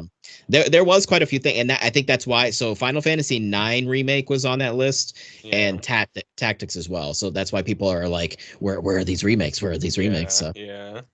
um, but yeah, that Tactics, needs. I feel like you could like make a series out of. I think like there's Yeah, so much goodwill there that like you guys are crazy for not like pulling the trigger on that, you know? Like yeah. There's that's literally only three whereas of like them. putting Final Fantasy 9 out, like dude, I get it. Nine's great. People love 9, but Mhm. like there it is not a top selling, you know what I mean? Like it's not going to sell like buku dollars or anything like that. I think that the fandom for Final Fantasy 9 might be a little smaller because everyone has their favorite numbered game, but I feel like everybody likes Final Fantasy Tactics. I feel like it's like the one thing that people just like really cheer for all the time. I think it's just harder to get your hands on too, because at least there's also It's harder, yeah. the remaster of 9. So they did that with 7, 8, and 9. It did, So yep. you can at least get those. And yeah, Tactics is just the last thing that we saw was War of the Lions on PS. Oh no, well, Yeah, that's the other thing with 9. 9 is available. You can play 9. yeah. I say prioritize Tactics, and then then we can worry about Final Fantasy 9 remake. Because they made a second Tactics Advance, which You're right, they was did. DS, I think, or You're maybe right. 3DS, but I think it was I DS. think it was the DS. Yeah. Yeah, so All that's the the same last era time. to me. Yeah. Yeah, that was the last time we saw a Tactics game. So I don't know what they're doing. I don't know what they're doing. Yeah. They need to get their shit together. Get it together, So Square. Yeah, that's what I'm figure it saying. out. So then, yeah, so Fire Emblem, Three Houses at 17. I At talked about this 8, game already. It's fantastic. Everyone should go play it. Yeah, that's the one, and that one has like Persona-esque elements, right? As far as Yeah, like there's some like relationship type stuff, relationship right? stuff. Yeah, Yeah, absolutely. yeah, Yeah. yeah. So a little bit of that too. All right, and then harkening back to Xenoblade Chronicles, we have 1 and 3 as tied in 16th place for 80. So technically, this list is 31. Technically, Yeah. for an 89 Metacritic, both of them. So that makes sense to me. I know Yeah. 1 loved, and then 3 is obviously also people really super Yeah, enjoy. I was really high on 3 on the podcast, and that has not changed. I think 3 Yeah, is like in my top 3 favorite JRPGs ever. yeah. And like if you like love stories, man, boy howdy, is this a good one. Mm. Uh, I love love. I think my top 3 JRPGs might all have like major love stories in it, which is Sure, kind of funny to think I'm about. here for it. Yeah, I'm a big old sucker, Dan, for a good old kissy face love story. Listen, there needs to be And more of that, Kyle. There's too much darkness in the world. yeah, man, I'm all about like we gotta like and Kingdom Hearts is kind of like this too. It's like with the power of love, we're gonna like save our friends. I'm Yeah, like, yeah, dude, power I of, love that. love and Yeah. friendship and all that. Like hell yeah. I love stuff like that. I'm a big sucker for it. I think Xenoblade Chronicles 1 is outstanding. I think what they Mhm. did by bringing it on the Wii was awesome. Figuring out some way to put it on the DS was insane. I don't know. I don't know It was how. one of those games that were so rare, like it held its value on the Wii. Like to this day, Yeah, like it's probably yeah, worth more than its original launch price. percent.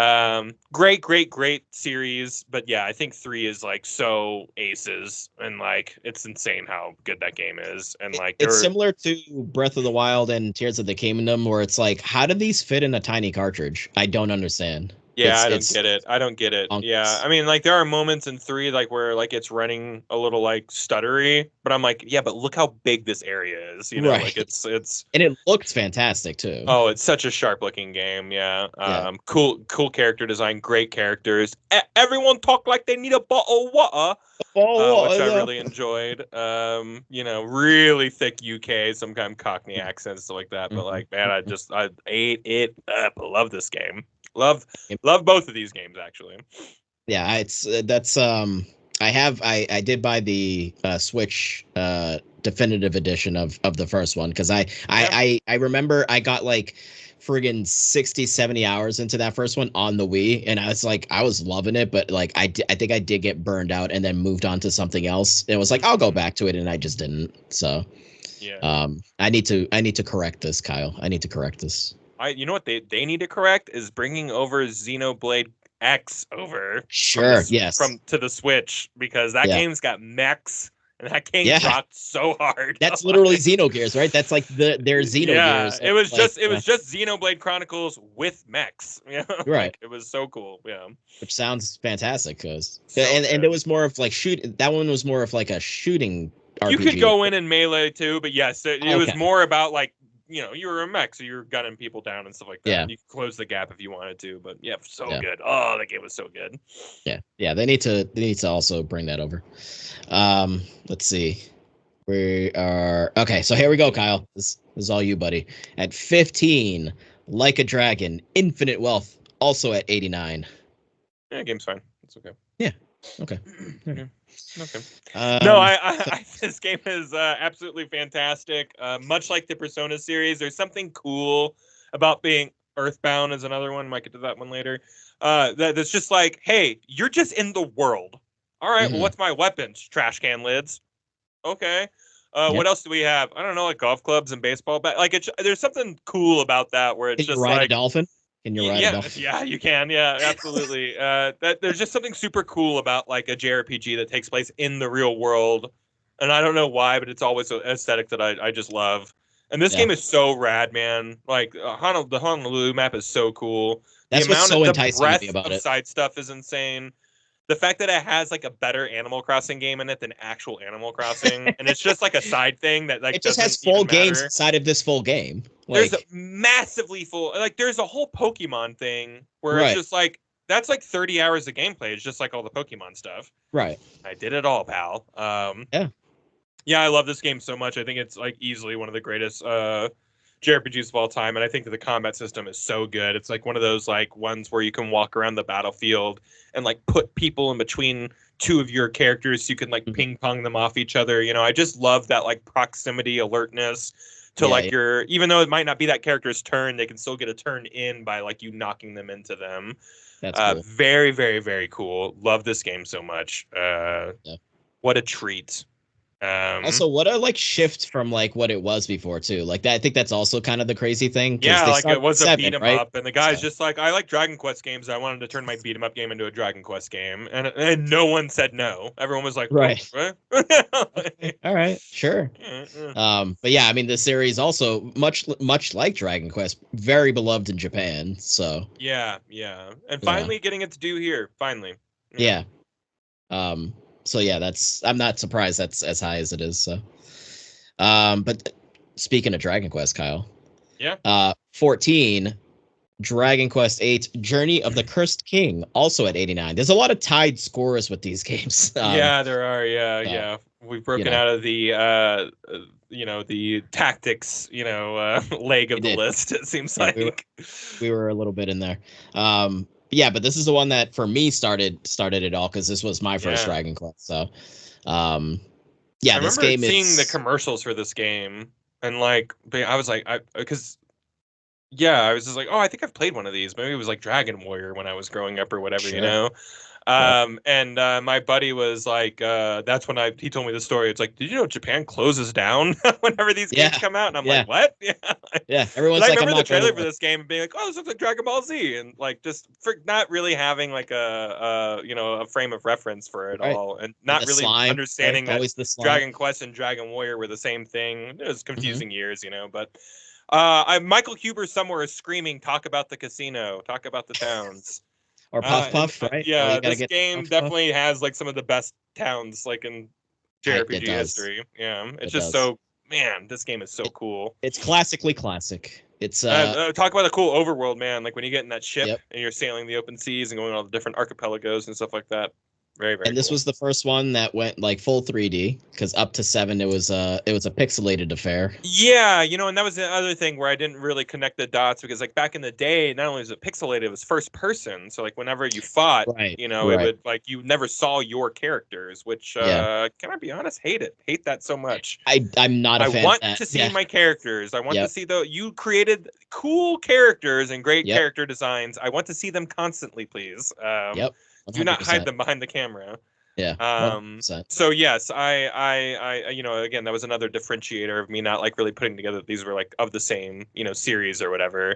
But boy, this game was so sharp and pretty back in the day. The remake apparently it's a hybrid. So like you'll see the party like whenever the fight starts, but when it's your turn, it'll go to first person. So like the newer Dragon Quest, because it does Yeah. show in first person, and then it once you actually do the attacks, like you're like, this is what I'm doing. It shows the character doing the thing. Yeah, So, I don't know if it's going to show the character doing the thing in this one. I'd have to see another Okay. gameplay thing, but it might be like 11, like you're saying. Yeah. Okay. But yeah, this one, yeah, it was the first RPG I think that I played where I was like, oh damn, I'm getting my ass kicked. Because it doesn't hold your hand.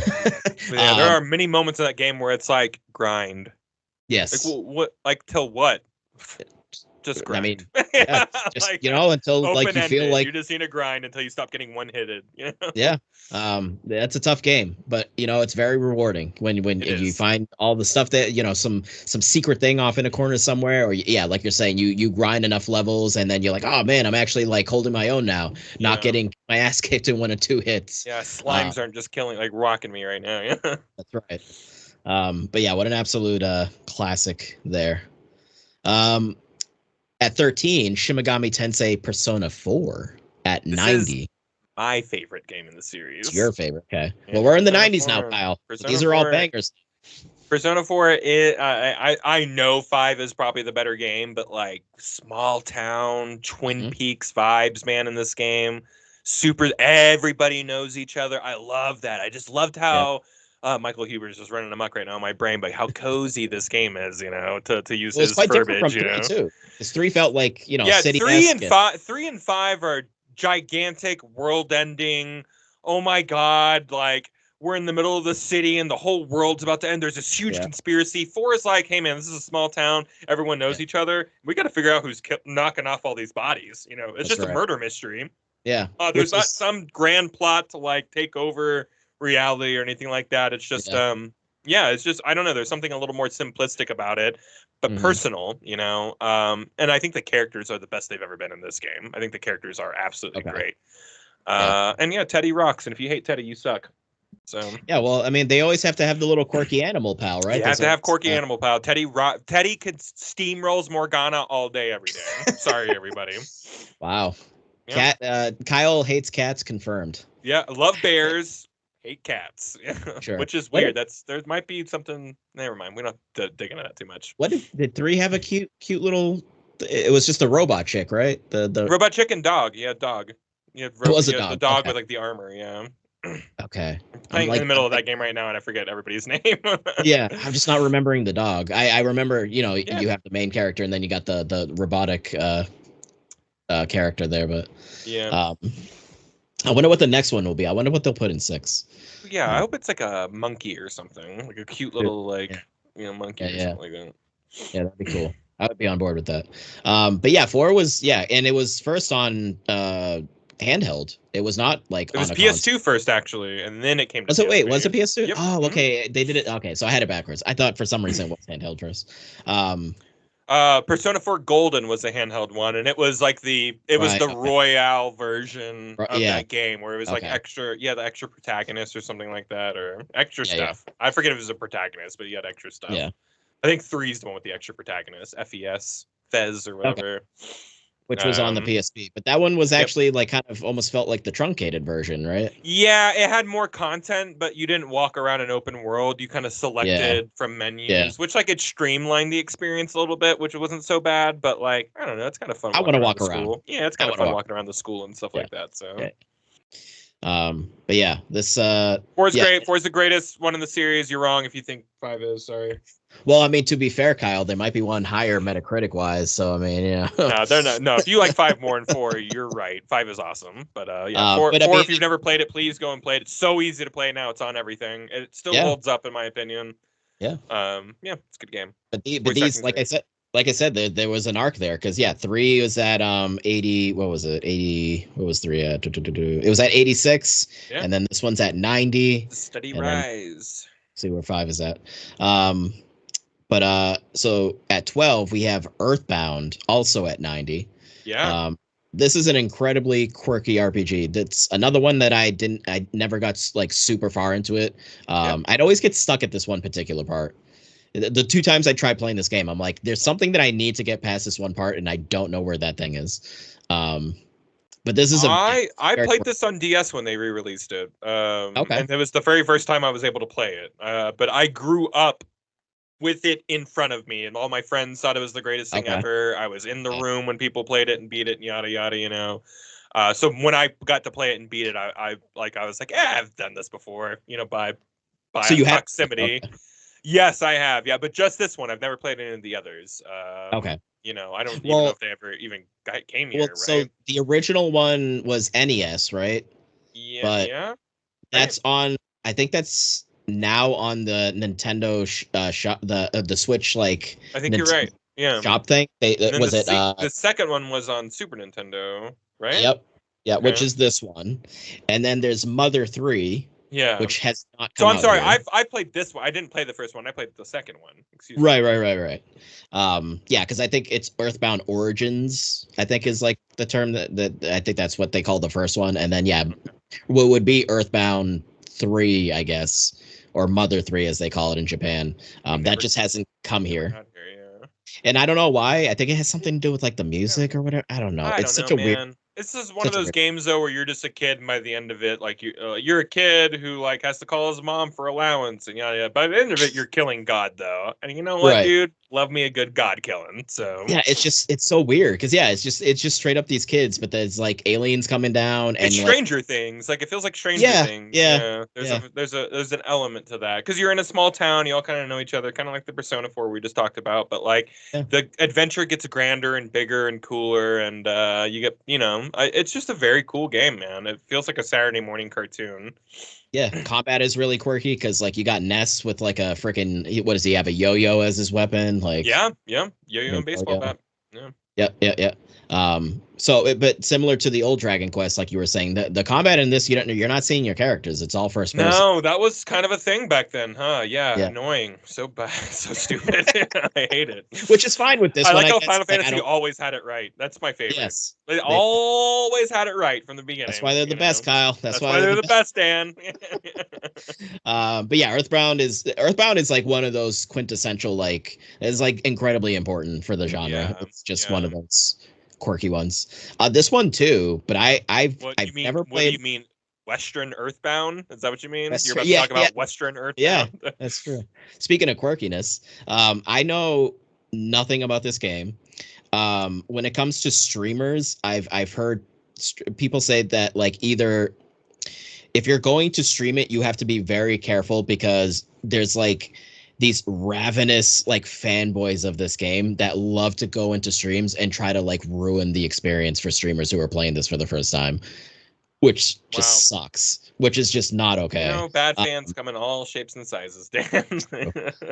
So basically a lot of people say like, hey, listen, like if you want to stream it, then go for it. I hope the experience is good and you don't get those people coming in, but it's like one of those experiences. Look up nothing about it. Just go in and play because it's supposed to be like unbelievable. And that's Undertale at 92. Which I was joking, and this is the Western Earthbound because it is. There's a lot of like, if it was a Venn diagram, the circles would be all up on top of each other between this and so a lot of similarities here. But yeah, there's a lot more freedom in this game. You have a lot more capabilities to make choices. You could do a full pacifist run. You could do evil and good run and stuff like that. There's a lot of choices in this game. But I don't know, man. I must be the only person on earth who just doesn't give a shit about this game. I've tried to play it so many times and like it's never got its hooks in me. No, it's quirky looking. Like, you know what? All you ravenous Undertale fans, come at me. That's crazy that y'all are going into streams and ruining the experience. Yeah.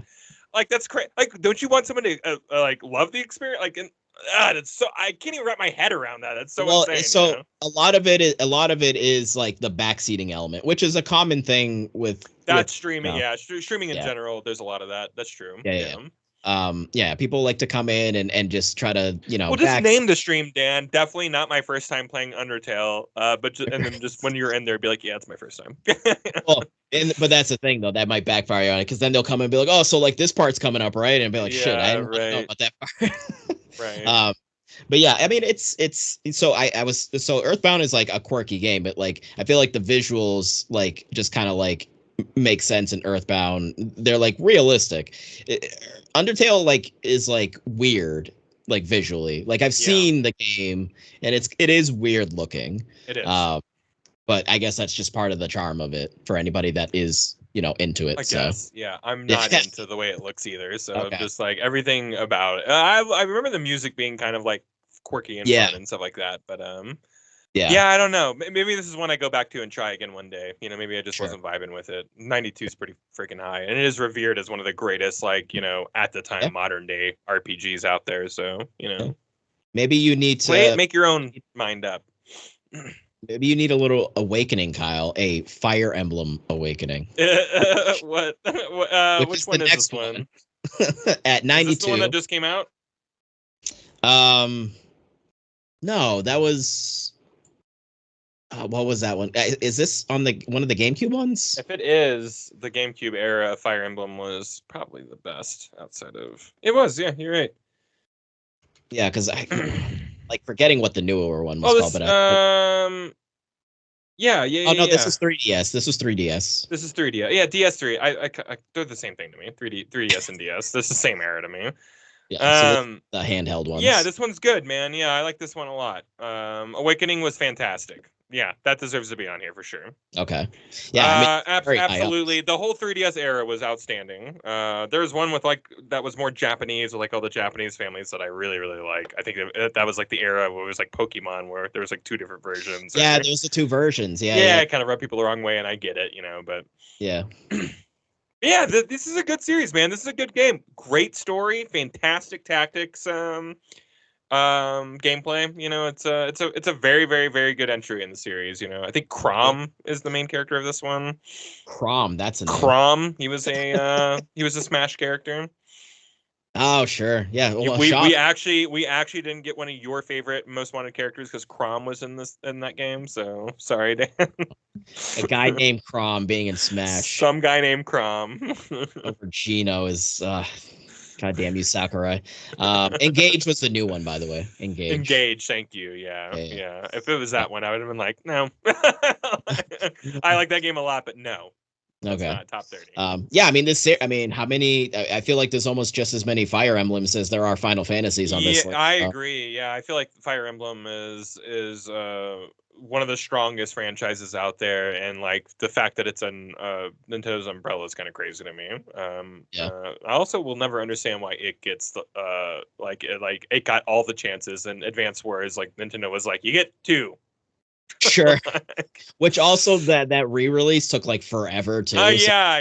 They're like, there's some war going on. We don't want to release it right now. And I'm like, sure. It's like, guys, I mean, right, yeah, whatever. There's all these other violent video games, but whatever. We're gonna be okay, guys. There are make-believe countries in that game. All right. So Kyle, we're entering an era here that's very me centric. So I apologize. Yeah. So we're within the top 10. We all know I don't like Final Fantasy games. So we're in the top 10 now. At number 9 we have Final Fantasy 12. At 92 Metacritic. So what a journey this game was, man. It's interesting. I don't know if I ever hated a game more when I first played it. I hated this game. Hated everything about it. Oh yeah, man. Okay. Departure from turn-based. Hated this game when it came out. Hated everything about this game. Re-releases on the Switch and PS5 or PS4 or whatever, like all these years later. Picked it up, played it, beat it in like 60 hours because I was playing like the combat like at 3 times or 5 times or whatever, so I got to trim off a lot of hours. It is absolutely one of my favorite Final Fantasies of all time. Absolutely, and it's not even close. It's in my top 3 or 5. I'd have to check my personal list or whatever. Yeah. But the story in this game is so absolutely bonkers. It's so good. And like some of the best characters, some of the worst too, but some of the best characters in the world is tactics, so it's like it's you have the familiarity and stuff like that. So man, don't know many games where I did a complete 180 on like this one. Yeah. I remember because I mean at that point I was like foaming at the mouth for Final Fantasy. So it's like, oh, Final Fantasy, yeah. But I remember reading stuff about it, being like, oh, this combat is different. Okay, that's interesting. And playing the game, and I had played the other Final Fantasies quite a few times. This is this was like the first one where I just played it the one time. Uh, And not because I didn't like it, but I obviously just didn't love it as much as 7 through 10. sure, So yeah, it's still behind, yeah, that stretch of, yeah, for me as well, just from the combat alone. The combat yeah, was like, obviously, like, man, we made Final Fantasy 11. What do we do with these mechanics? sure, Yeah, and they're like, sure, oh, because we'll it use has it in like this that. game. It It's has very it's MMO-y. It feels like visually, it feels like you're yeah, playing an MMO with nobody else in the server. To right, me, at right. least, yeah. Um, and yeah, as far as, and then you have the gambit system in there, which to some people feels very like, oh, you just set things up and then you set the controller down. It's like, I mean, not necessarily, because you're still having to figure out the placement of the gambit system and how you're setting that up. But like I get it. Like I will say that was my take on it originally, but yeah, like there actually nothing felt better when you set up the perfect gambit and you could put your controller down. sure, The amount of satisfaction I got from that yeah. was, I didn't think I would like feel that, and I was like, no, that felt really good, you know. Yeah. The Um, strategy win that you get there is because I mean, I feel like as you're going through that game, and especially in the second half, things are getting harder. You're going towards the mhm. end game. You are having to tinker some things around as you're Yeah, going through the absolutely, yeah. experience. But like So failing a fight and then coming back in with a new gambit plan or whatever, and then slaying that second time with like minimal input, I right, don't know. There was something about like that gratification of being like, oh, I understand this combat system. Like I yeah, understand it. I understand what it wants out of me and stuff like yeah, that. This is very complicated at first, in my opinion. Uh, Very unapproachable in a lot of ways. yeah. It does not do a very good job of making you feel like you know what you're doing a lot of the times in that game. And there's a lot of things that when people are like, I just don't know if this is one of my favorites. I'm like, I get it, man. There's a lot working against this game, but when you get into it, I think the story is up there as one of the There's a lot of better political intrigue narratives. there. A lot of Yeah, political intrigue. the judges are cool. I like the Yeah, judges. I Judge is think they're cool. Dude, cool. this Yeah. game, like when you I mean the remaster looks beautiful, but like just trying to look at like the PS2 version, like at that time, it's like, how does this look like this? Like that game Yeah, yeah. works. And the huge CG like airship The battles and stuff FMVs, like yep. that. Oh my god, Dude, yeah. I mean, this also might be why you did end up loving it too. Maybe you didn't notice it at the time. There's a lot of Star Wars esque Yeah, I'm there. the one in the group who brought that up to a lot of people and they were not aware of it. And I broke it down. I'm like, yeah, dude, like this character's Obi-Wan, this character's Luke. They have to like go and save a princess from a ship. Yep. Yeah, like it The hits all the Darth music, Vader. You have a crazy guy in a helmet with a cape chasing you, maybe a yeah. few. Yeah, it's very Star Warsy. It's very Arthurian in its Yep. tale. Yes, you're playing a kind of a dumb kid with a gay vest on. Sorry, it's a dumb looking vest. Sorry. Dude, Uh, Vaughn is he's the like worst. Vaughn and Pinelo. Pinello, Yeah, yeah. Can Pinello. suck it. They suck. But everybody else in that Yeah, game's awesome. yeah, they're not What was great. it? Baltair? Yeah, you Baltair? got Balthier. Yeah, You have Fran, Ron's great. uh, which is the Vieira. She's awesome. I mean, really though, and Ash. To me, really, the main characters is it's like Vaughn. I mean, sorry, not Vaughn. Balthier or Ash is really Yeah, kind of I like think so how too. I I agree perceive with as that. like the main character is I them. agree. Um, but yeah, that game is very. I feel like the camps with that game, it's either like it's one of your favorites and like you're really into it, or if Hmm. or it is like you're very like, oh no, this is just so different and I don't like, and Yeah, it's at the bottom of lists. You know what I mean? yeah. Um, it's very either or, so very divisive. Um, so next, so Kyle, between 9 and up to 5, these are all 92s, by the way, Hmm. 92 Hmm. Metacritic score. So just tied for 92 across the board here. Yeah. So no particular order, but the next one at number 8 is Final Fantasy X. Yeah, my Uh, personal favorite one. That's my favorite one. oof. Period. Hard Um, stop. this game is unbelievable. I remember the first time, Kyle, when I put that game in, and that first FMV kicked on, where Titus is sitting on the bench there, and he's looking up, and it's all watery around him. Mm-hmm. That metal music kicks that in. metal song kicks on. Yeah, so sick. Orin standing up, looking really cool. Yeah. Yep. This game rocks so hard. I love this game. So when I got my PS2, this is one of the very first games I got. My buddy had just had some major accident where he fell off of a boat onto a dock and split his kidney in half. They had to go in. They had to undo his kidney, so it he has like one kidney, doing all the work or whatever. But was like bedridden for the entire summer. Jeez. And I was over at his house, helping taking care of him with his family or whatever. Yeah. And he got the strategy guide and sat, and we went through this whole freaking game that summer. And I'm telling you, dude, it's one of my favorite memories in the history of memories. Like, this game was so absolutely outstanding. I remember both of us crying by the end of this game. Oh yeah, dude. I mean, so sad. Yeah, talk about the pre talked about love stories, stuff like that. I never remember cheering so hard when they have their first makeout / bang session, like in the forest or whatever. Yeah. This game was it tugged at my heartstrings or whatever. I absolutely loved it. It's like, there's all these different. So first off, you have like visually, like up to that point, because you had the PS1 era. Yeah. That's done. This is the first one on PS2. The visuals were like bananas. Yeah. Voice acted for the first time. Yeah. Yeah. The music is beautiful. Series best. Yeah, we're up there. Yeah. Just and the story. Yeah, like obviously a lot of the Final Fantasies prior, a lot of dark elements, right? And they try to mix in some levity and stuff like that. But like in this one, like the very concept of this game is this person has to go on a pilgrimage to basically sacrifice themselves. Yeah. I mean, you're going on this long ass journey. You might die on the way to that journey. And then you get to the end, and that's ultimately what it is anyways, because you're trying to essentially give 7-year reprieve from this monstrosity called sin that's trying to just destroy this entire planet. Don't like technology, and Yep. No machina bad. Machina bad.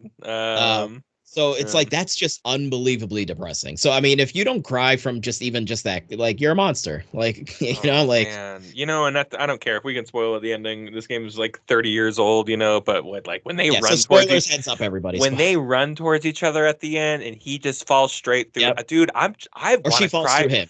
That's what it is. I want to cry thinking about it right now. Oh yeah. Oh yeah. I like it. Dude, the amount of people that I've seen streaming this game, and when that scene comes up, I feel myself getting like yeah. It's crazy. This game's crazy. It's very heady too. Like, like the whole idea that like characters are completely made up by dreaming gods pretty much, and like it's all to set something straight, and all this time dilation stuff going on. Like, it is a very heady kind of crazy game. Well, death is a huge element of the whole thing, because you have people that are literally in this world clinging on to the world, but they're not alive. Not going to the far plane too was not going to the far plane. Oh man. Yeah. Man, this game is so excellent. The world building is out of control, man. Oh yeah. There's little moments too where you like meet like where like people die, like that big beach battle with Sin, where like that brother dies and stuff like there's just a lot of like, there's just so many moving parts to the story. Yeah, and the combat is like, in my opinion, one of the best just pure turn-based combat systems. Yeah. Because you don't have ATB, so you don't have that extra element of having to think on your feet. But like it's more of like about thinking ahead and the placement of everything, because on the screen on the top right, timeline, you have the timeline of like the enemies and you and who's taking the turns, and like you can also swap out characters mid battle, which was awesome. So you're utilizing everyone's strengths without sacrificing a turn either, which I thought was like very ahead of its time. Yes, exactly. So you're which is fantastic, because you're getting you do have almost sort of like not literally a job system like in the older Final Fantasies, but it is like each character is a job. Like Yuna is the summoner, Lulu's the black mage. Waka is like the range character. And you have enemies that reflect that, where you have a flying enemy, you need Waka because Right, yeah. And rain. and Kimari, cool character, totally useless. Don't put him in your party. Unless you like blue mages, because he's a Yeah. blue mage Yeah, it's essentially. true. Yeah, yeah. He's So very specific in the way you got to use him. yeah, But it's uh, cool. Yeah, the sphere grid was different. Like yeah, to kind of make a character yours. Was yep, kind of cool. And you always heard these really cool stories online about people like making Yuna an attacker. yeah. Making Titus the healer. And stuff like that. So there was a lot of really cool stuff there where people got clever with their sphere grid dispersals. Yeah, So you got far enough. Yeah, you could literally just open everything up. Yeah, this game is my only qualm is you never know what level you are. That's my only qualm. sure. I like to know the level. That's it. It Yeah, doesn't change anything. It's not a doc. It's not even a negative. It's just one of yeah, those things where aesthetically, I just want to know, hey, Kyle, you're level 71. Hey, yeah. thanks, game. I appreciate that. You're level whatever sphere grid, Kyle. You're level whatever. There's no, yeah, because there is Yeah, no level on the sphere grid. no. Yeah. It's whatever stats, you unlock the Yeah. bubbles and there's You stats just have to and show your sphere grid off. Look how filled in that is, huh? And your buddy's like, okay, yeah. yeah, like oh boy, man, you played a lot of Final Yeah, Fantasy. good job, I guess. Yeah. Yeah, Great game. Wonderful yeah, game. fucking unbelievable game. All right, so all again tied for 92. And actually, I don't think I realized I did this, so it was being queued apparently. At number 7, Kyle, Final Fantasy 7. So the real best Final Fantasy. No, I'm just kidding. We're so bad right now. No, I know you don't believe that because there's 2 more Final Fantasies ahead of this one. So. Yeah. Of course. But I mean, yeah, dude, Final Fantasy 7. I mean, what's frustrating? You know what? I want to say what's frustrating within the fan base, and you see this on social media, but this is the case with a lot of things. Like, there's just so many Final Fantasies now that it's like literally the fans arguing with other fans about which one is best and why does this character suck versus that character, and why is this and why is that, and why did we have to remake 7 and blah blah blah. And it's like, guys, like, listen, this series is so important to us. Can't we just enjoy it? Final Fantasy 7 is clearly one of the best, just sales wise, right? And just so important to the fabric of RPGs. Sure. And that came out on PS1. Like, one of the most important, if not, like, legitimately, what is a more important RPG than Final Fantasy? I think the way that it ushered in the era of modern RPGs at the time that the PS1, like, I mean, it was the first official and strongest stepping stone into that world of 3D JRPGs. So I totally agree that it's probably historically one of the most important JRPGs to ever come out. On a level of Chrono Trigger, or something along those lines, so. Yeah. Yeah, this game is unbelievable. I love the characters in the game. Great music. The music. The materia system is just so cool. Yeah. That overworld, because we still were in the era the stakes. Of overworld. The stakes. You got this angry mama's boy. And I'm like, dumbing reductive. There's more Sephiroths in that, but I need to see my mother. Yeah. But yeah, this guy that just wants to destroy this planet and just sail off into the stars, just like his space mommy. Yeah. It's just, what a grandiose story. Yeah, it's an epic. It's a total epic for sure. And up to this point in Final Fantasy series, it wasn't uncommon to kill off main characters, but man, when certain death related things happen in this game, at that time when everyone was first playing it for this first time, it was like, oh damn, like they just did that. That's a thing that happened. Yeah. So it was very shocking. Yeah, seven's a game, dude. It's a hell of a game. Yeah. Yeah. So much so that we have two remakes of it. So. Right. Yeah. And we'll get part 3 and maybe a third one day. yeah. But yeah.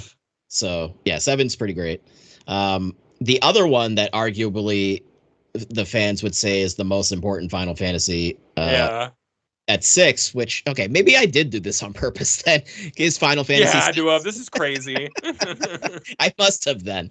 I just didn't remember doing it.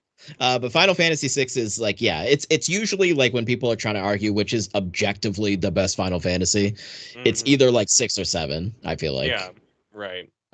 And two different eras of Final Fantasy. You have the tail end of the pixelated era, and then you go into the dawn of the 3D era. If you had to end the pixelation era on this game, that was the one to end it on. You know what I mean? What a freaking high! What a high, man! Yeah, like. Yeah, that game is just absolutely bananas. This is the one I want to replay the most. Like that's the one. Okay. Like I played it once back in the day. It's so available. Like you can buy it on anything, you know. And it is one that I will replay one day very soon because I look back on it so fondly, and I know that I will. I know I'm due a refresher because like I just remember like clown guy and cool ending. Like that's that's about my journey with the game. Clown guy. Remember the ending is pretty dang cool, and that clown is pretty dang evil. So and this game was like it was a culmination, Kyle. Because you have I mean, I'm pretty sure of the pixel ones, it's the longest. It has the biggest cast of characters there that you can use. The music is obviously phenomenal. It has one of the most that March is it March of the Lions? Is that the name of the song? Maybe. I think so. That song is so good. One of the most memorable openings in a Final Fantasy. Yeah, that's right. Yeah, in the snow there in the Magitech armor. Yeah. Terra is just super rad. She's just aesthetically like anytime I think of 6, it's like Terra is the first character that pops in my head. She just looks cool. Yeah. And like just her story, everything that pertains to her. God, I may go buy this game on Switch tonight and play it. I might do it. And Kefka, Kefka is arguably what the best, like, you know, people He's up there with Sephiroth, man. I'm not even like that in terms of like being like a good bad guy where you're like, ooh, those guys. Like, I want to murder this dude. He sucks. I can't wait to like get this guy. Yeah. Yeah. Like he's terrible. Yeah. It just what a way to end that. You know that those games there before you went 3D with 6. They went crazy with that. All right, so we're leaving the Final Fantasy games. Now we're in the top 5, Kyle. We're in the top 5. Chrono Trigger at 92. I'm surprised this is actually not a little higher. Me too. I'm surprised it's not like a smidge higher. Yeah. But yeah, talk about also a game that like sort of changed the landscape of RPGs, because this is like one of the greats. Like people are like, playing an old school RPG, it needs to be Chrono Trigger. Is like one of those games. Absolutely, yeah. And another game that, like, you know, is available enough. You can get on Steam, you know, and yada yada or whatever. But like, there's got to be a way we can get this game on more stuff, right? Like, there has to be. This is another one of those weird ones where it's kind of like there's some weird funkiness of why they haven't like done. I remember too much it coming out on the DS was like, oh my god, I can't believe they figured it out. Yeah. Like they figured out how to like whatever the licensing issue was. Yeah. Yeah. But yeah, and also the Toriyama aspect as well. Even if this is a pixelated game, any sort of art or media. It was there though, man. Like when you saw the art like on the front of the box, and then you saw the pixel art in the game, like your brain did what it needed to do to get you there. You know, I remember not being like. It's still to this day some of the best pixel art ever. You know what I mean? Like it's so absolutely good. The pixels are so big. The character models are so big in this game, you know, and it's just like the amount of detail that they were able to get in this era is mind-boggling. Yeah. And also the story and similar to what you were mentioning with Radiant Historia is these are similar stories. You're absolutely right. Yeah. Timey stuff going on there. You have multiple endings in this game. Yeah. Spoiler, your main character Chrono he dies in the game. What? You can end this game without Chrono. Like that's like one of the sort of like paths you can take, which is kind of wild. Like this is main character, but you can actually like continue and you can get one of those endings. Like that's insane. So it's just so interesting. Yeah. Like, cause you're having to explore this game and find all of these things. And that's just so interesting. Like back on Super Nintendo, that's wild to me. Like having that much depth in a game like that. The soundtrack is unbelievable. Like, dude, like the freaking Lavos thing, like, dude, like I have there's this one dude on YouTube. I can't remember his name right now, and he does a lot of metal remixes of songs. I'll actually send it to you because maybe you appreciate it. And like, there's this one particular one that he does for Lavos, which is just like it literally like gives me goosebumps every time I listen to it. It's unbelievable. But yeah, the music is phenomenal in that game, and yeah, I don't know, Chrono Trigger. Yeah, it truly is just it's one of the greats. It's one of the greats. So number 4, we have Persona 5 at 93. So here we go. We're at the top of the arch there, Kyle. It's happening. Here it is. So what can we say about this that we haven't said about the whole series yet? We haven't mentioned the music at all. The music in all these games are fantastic. It is the best in this game. Yeah. The music is so good in this game. It makes me mad how good it is. All of it catchy. All of it burrows into your brain. All of it is fitting and thematic. A lot of jazzy, cool, songs and stuff like that. And 5 is just like is the complete idea at its height, at its most complex, at its most mechanical depth. It is a near perfect video game, man. I think it's like one of the greatest games ever made. And Persona 5 Royale like just adds more because they have the audacity to add more to some 140-hour game. They're like, you know what we need? 40 more hours. How dare you? And like, obviously, every person is different when it comes to length of games. And with RPGs do tend to lean on the longer side. They do. And yeah, even just base Persona 5. I mean, that game's like easy. Even for a Persona game, this game is long. Right. You can clock 3 in at like 60 hours. You can beat 4 in like 60 to 80 hours. This game, you would be lucky to beat it in under 100 hours. Like you would have to be cruising straight through it, like skipping dialogue, like you're putting over 100 hours in this game at the very least. What's crazy to me is, at least my experience when I was playing that game, at like there was like barely any lulls in my opinion. And when you do kind of approach where you kind of feel like I kind of want to move on, some kind of twist or turn or whatever would happen. You're like, oh shit, I'm back in. I'm like back the game. Like, it's so absolutely true, dude. Because like what you're saying is absolutely true. Because like the game, you think you have its formula figured out. Be like, well, I'm just gonna meet another like student. We'll have to go in and like save their soul. Like, no, man. There's like times where like it's a gangster this time, and you have to go into the gangster's mind and have him change.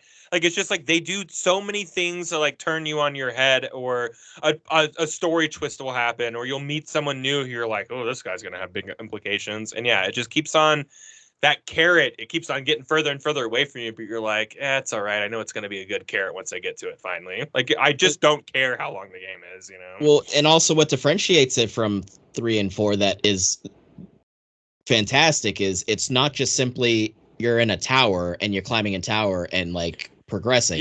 It's like it's very specifically tailored to the villain of the psyche, that and the psyche and its reflection of that person. And I liked how this game is heist themed. It's all about like creating heist and getting in and like stealing the goods and getting out. With minimal. You're going in and casing the joint floor by floor, and then you go in for the ultimate heist, and it's just like very cinematic and cool. And, dude.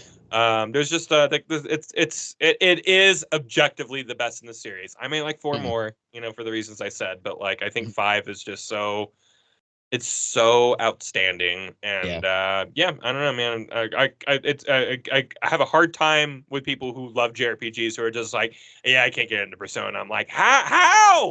How? Unless you're just so pure. This is as good as it gets.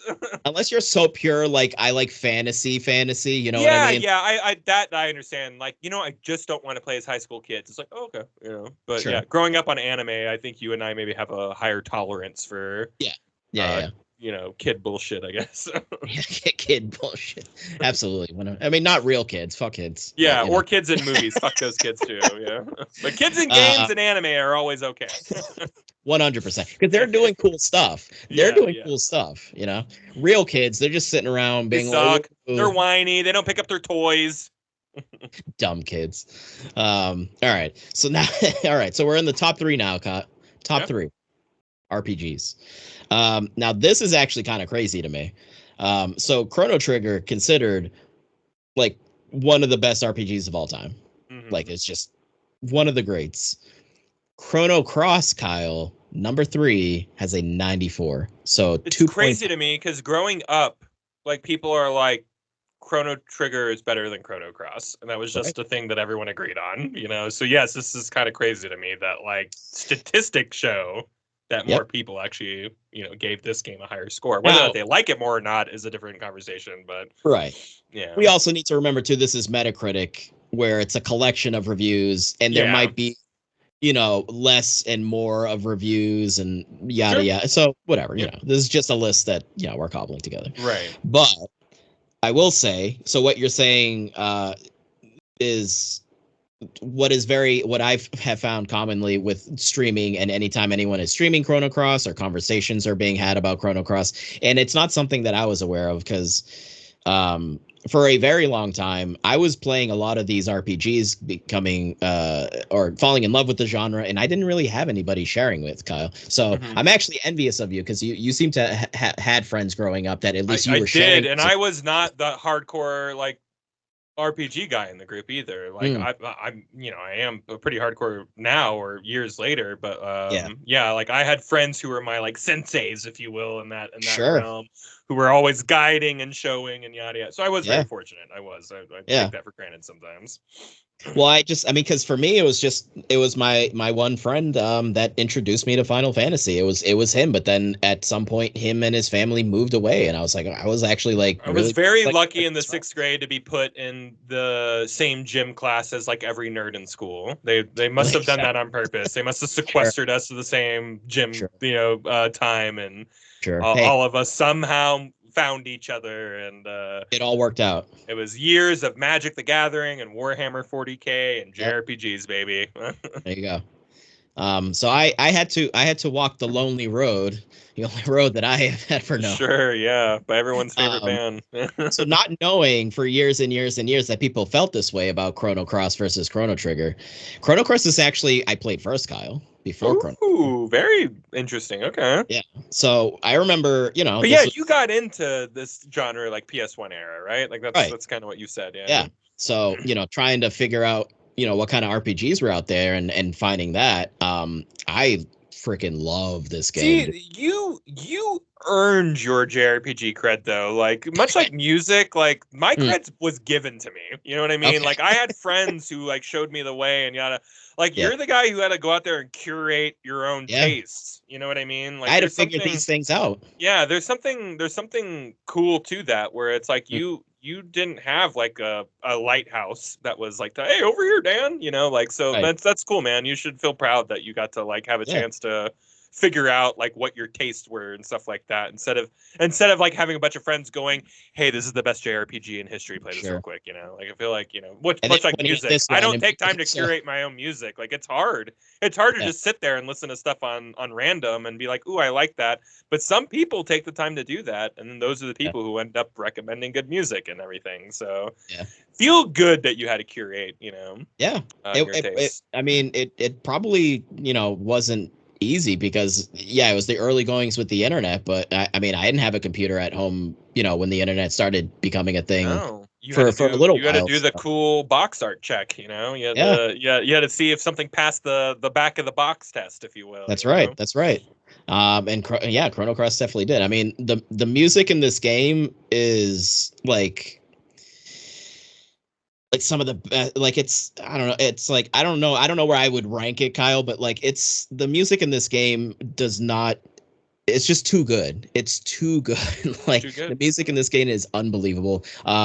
Chrono Cross has more. So Chrono Trigger was very a specific cast of characters, very tailored to be like, here's this group of these characters. With Chrono Cross, there's definitely, you have Chrono, or Surge rather, your main guy, and then you have Kid, who you meet very early on, and she's very important and a main character, I would say too.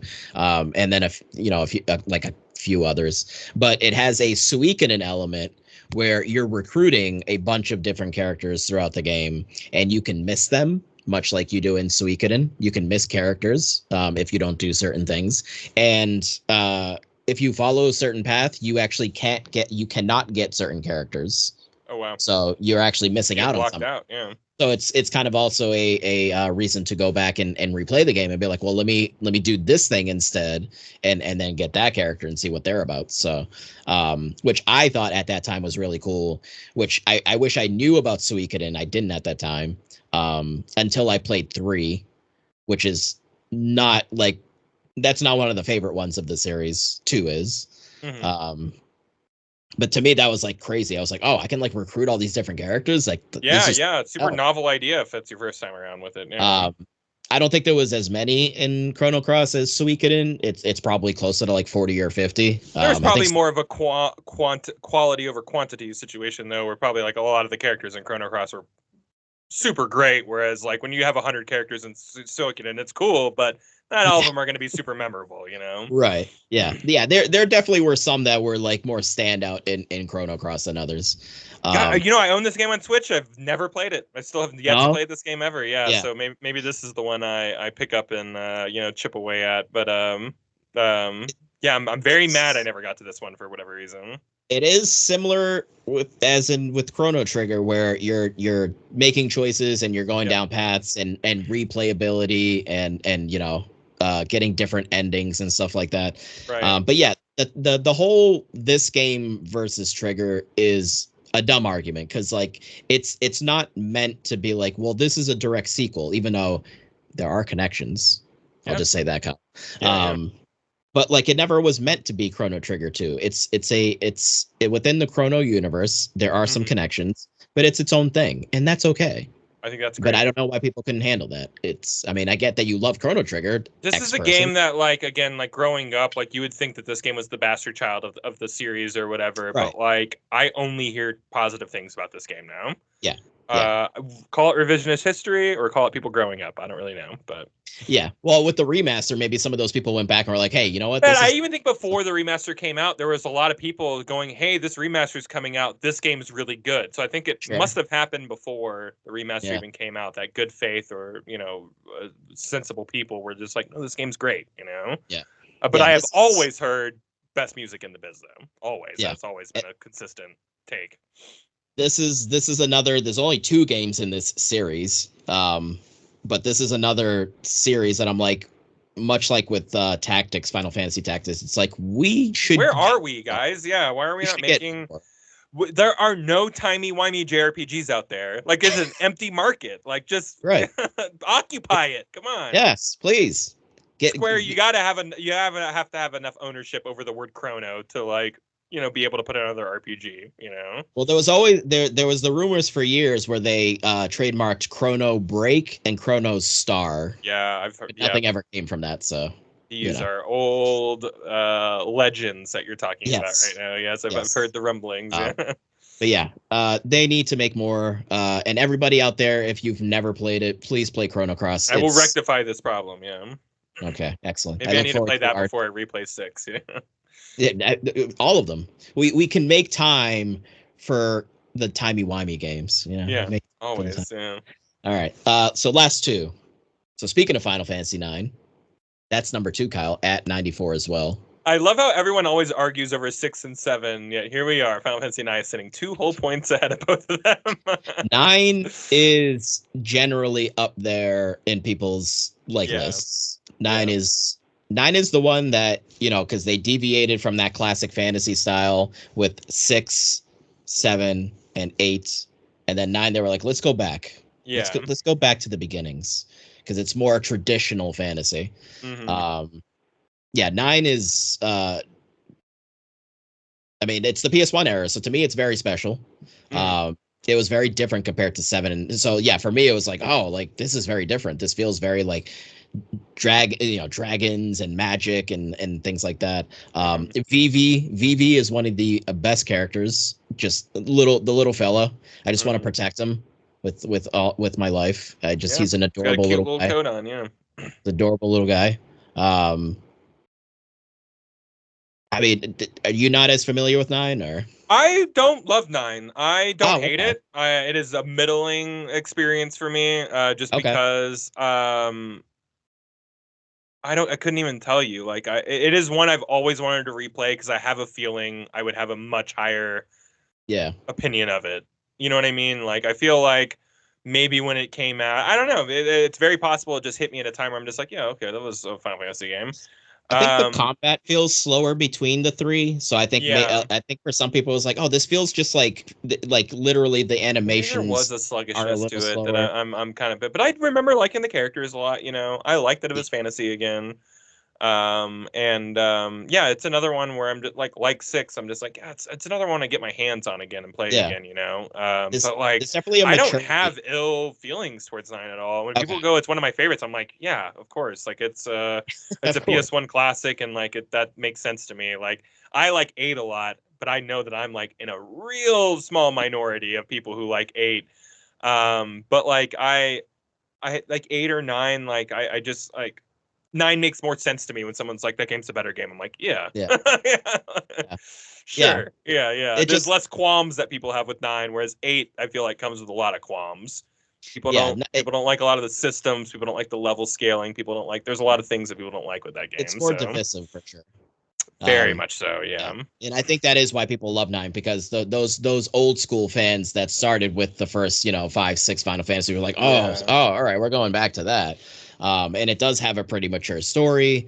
And it's the actual like style of the game is very unique, because you have like these. You go back to the having a Final Fantasy with like human-like characters and anthropomorphic type characters and stuff like that.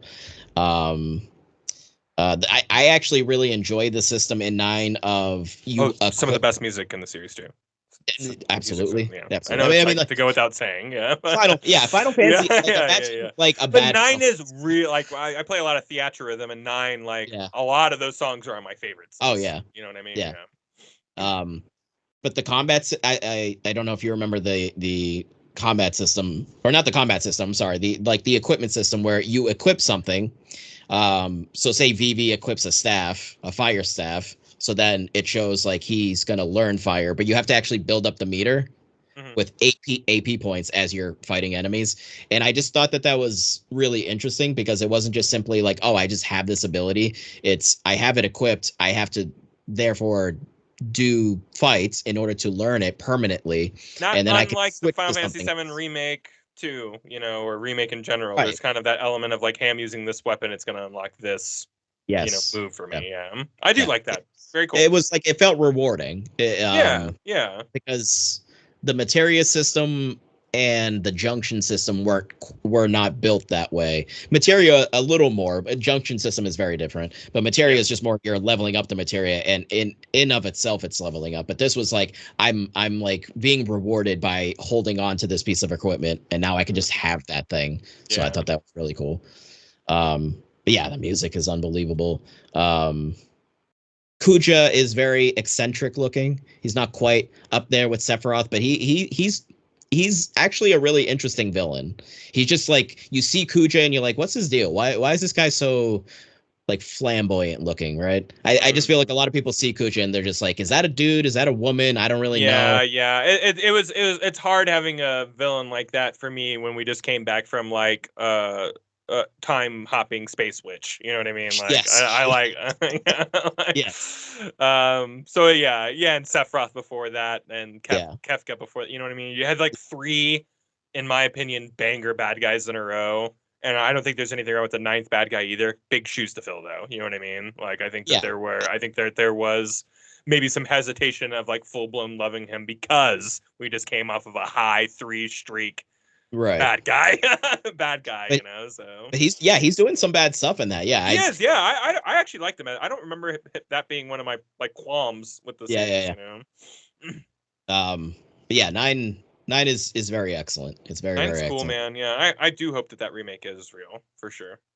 Yeah, yeah. I just want like visually, I wonder what they, because like I always think in my head, like if they were to remake Chrono Trigger, like I kind of I kind of feel like the HD 2D thing isn't enough. I don't know if you feel that way. I feel like it almost deserves something new, like how HD 2D became like a new thing.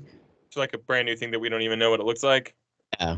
I don't know. I'm It's in. just Chrono I'm Trigger in. is Yeah. just so important to people that I feel like they would have to like try to think of something that's a I little assume different. that's what the 9 remake is going to be, though. Is probably HD 2D, 1.5D Well, but it's or not whatever. pixelated though. So that's kind of where my head's going with 9, because 9 is so unique again within that trilogy of the PS1, where it is aesthetically, and the style of it is so different from between 7 and 8, because those are more, Yeah. right? They're I a just little feel more. like you can't remake Final Fantasy 9 like you're doing 7, where it's like full No, blown, like that's just not in the cards, I don't think. no.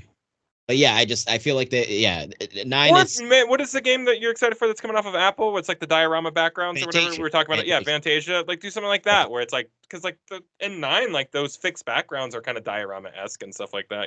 So Some beautiful yeah, fixed back the um or pre-rendered backgrounds. pre-rendered. Yeah, yeah. Yeah, so 9 is great. 9 is very good.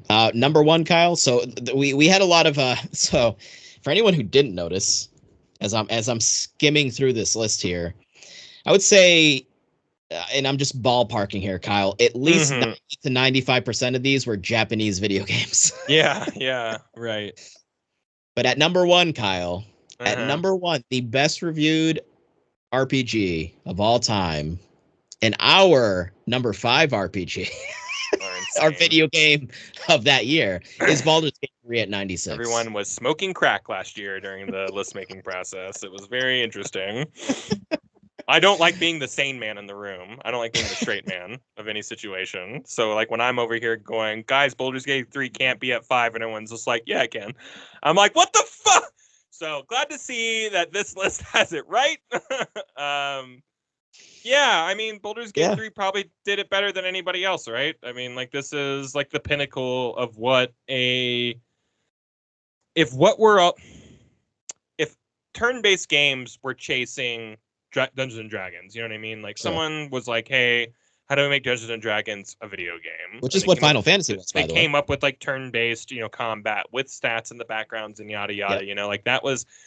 This is literally playing Dungeons and Dragons. Like this is not kinda. This is not like a stand-in or whatever. This is like, hey, you don't need a dungeon master, you don't need a rule book, but you are playing Dungeons and Dragons. It is happening. And it's very good. It's so excellent. Every time I talk to people about like where they're at in their game, they're describing something, and I have no idea what they're talking about. Right. And I've played this game at least the first couple acts. I've played 3 times now.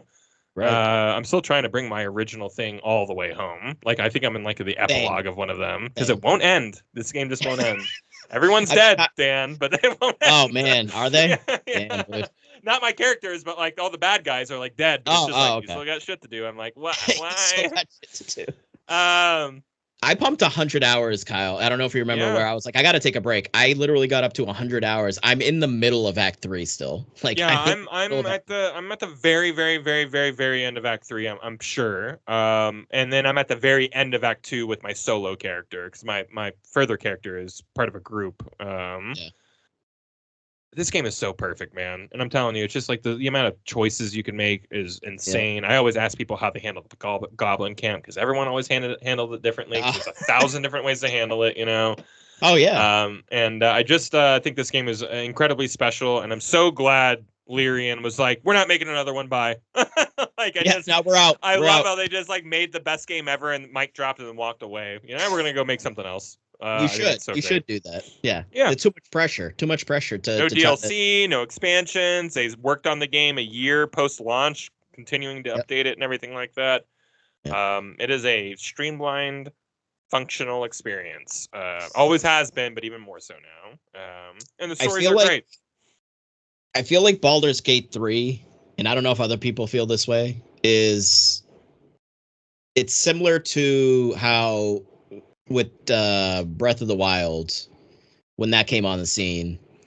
And for me, and I brought this up quite a few times, I'm like, oh, every open world video game needs to do climbing the way you do in Breath of the Wild. Yeah, right. Like they did Yeah. a thing that to me changed the landscape of what that genre We is. can't go back now. Yeah, this Right. is you've created a new standard. Yeah. Right. And that's what I feel like it is with Baldur's Gate 3. Like Baldur's Gate 3, and I mean that was the case in the industry, right? Literally devs were like, "Hey, listen, like you made too good of a video game. You guys that which is the craziest thing I've ever seen in my entire life, yeah.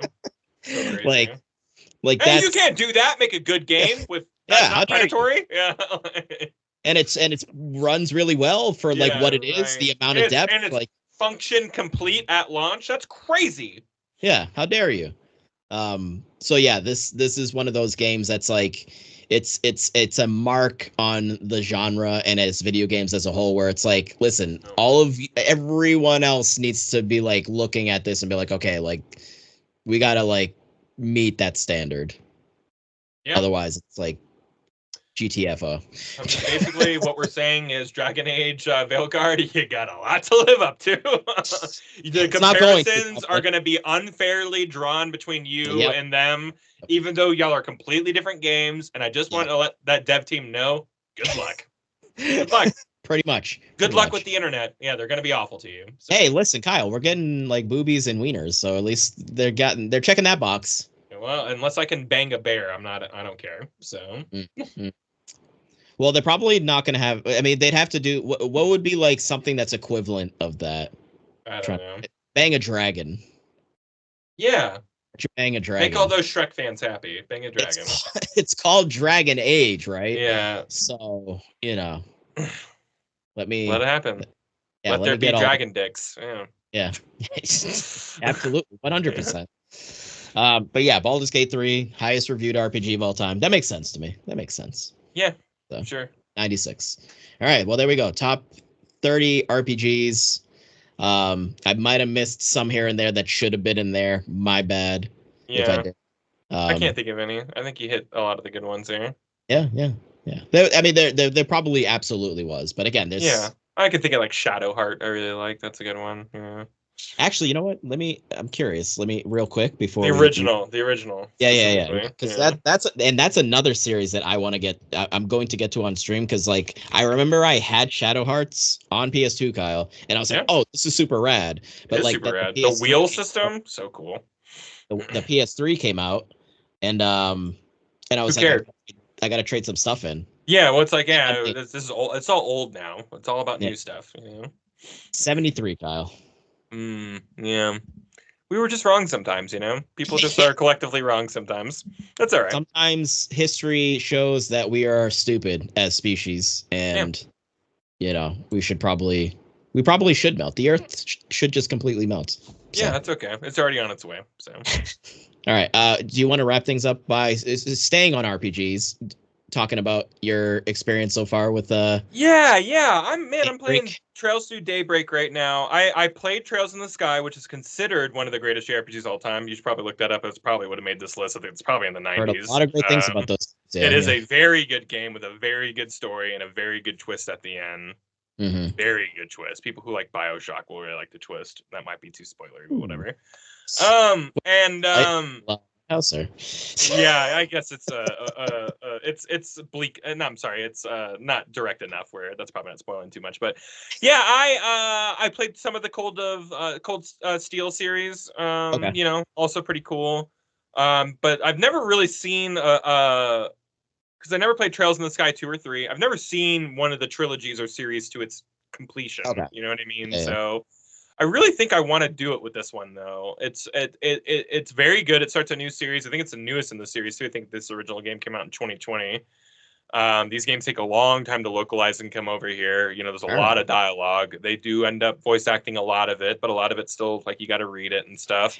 Yeah. It's very old school. It does not look like a sparkly new Final Fantasy. It looks like an old game.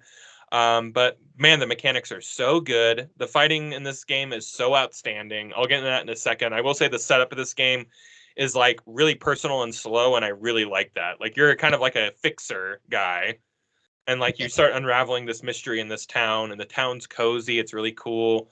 All the story elements in this series is really cool, and all the world building is really cool.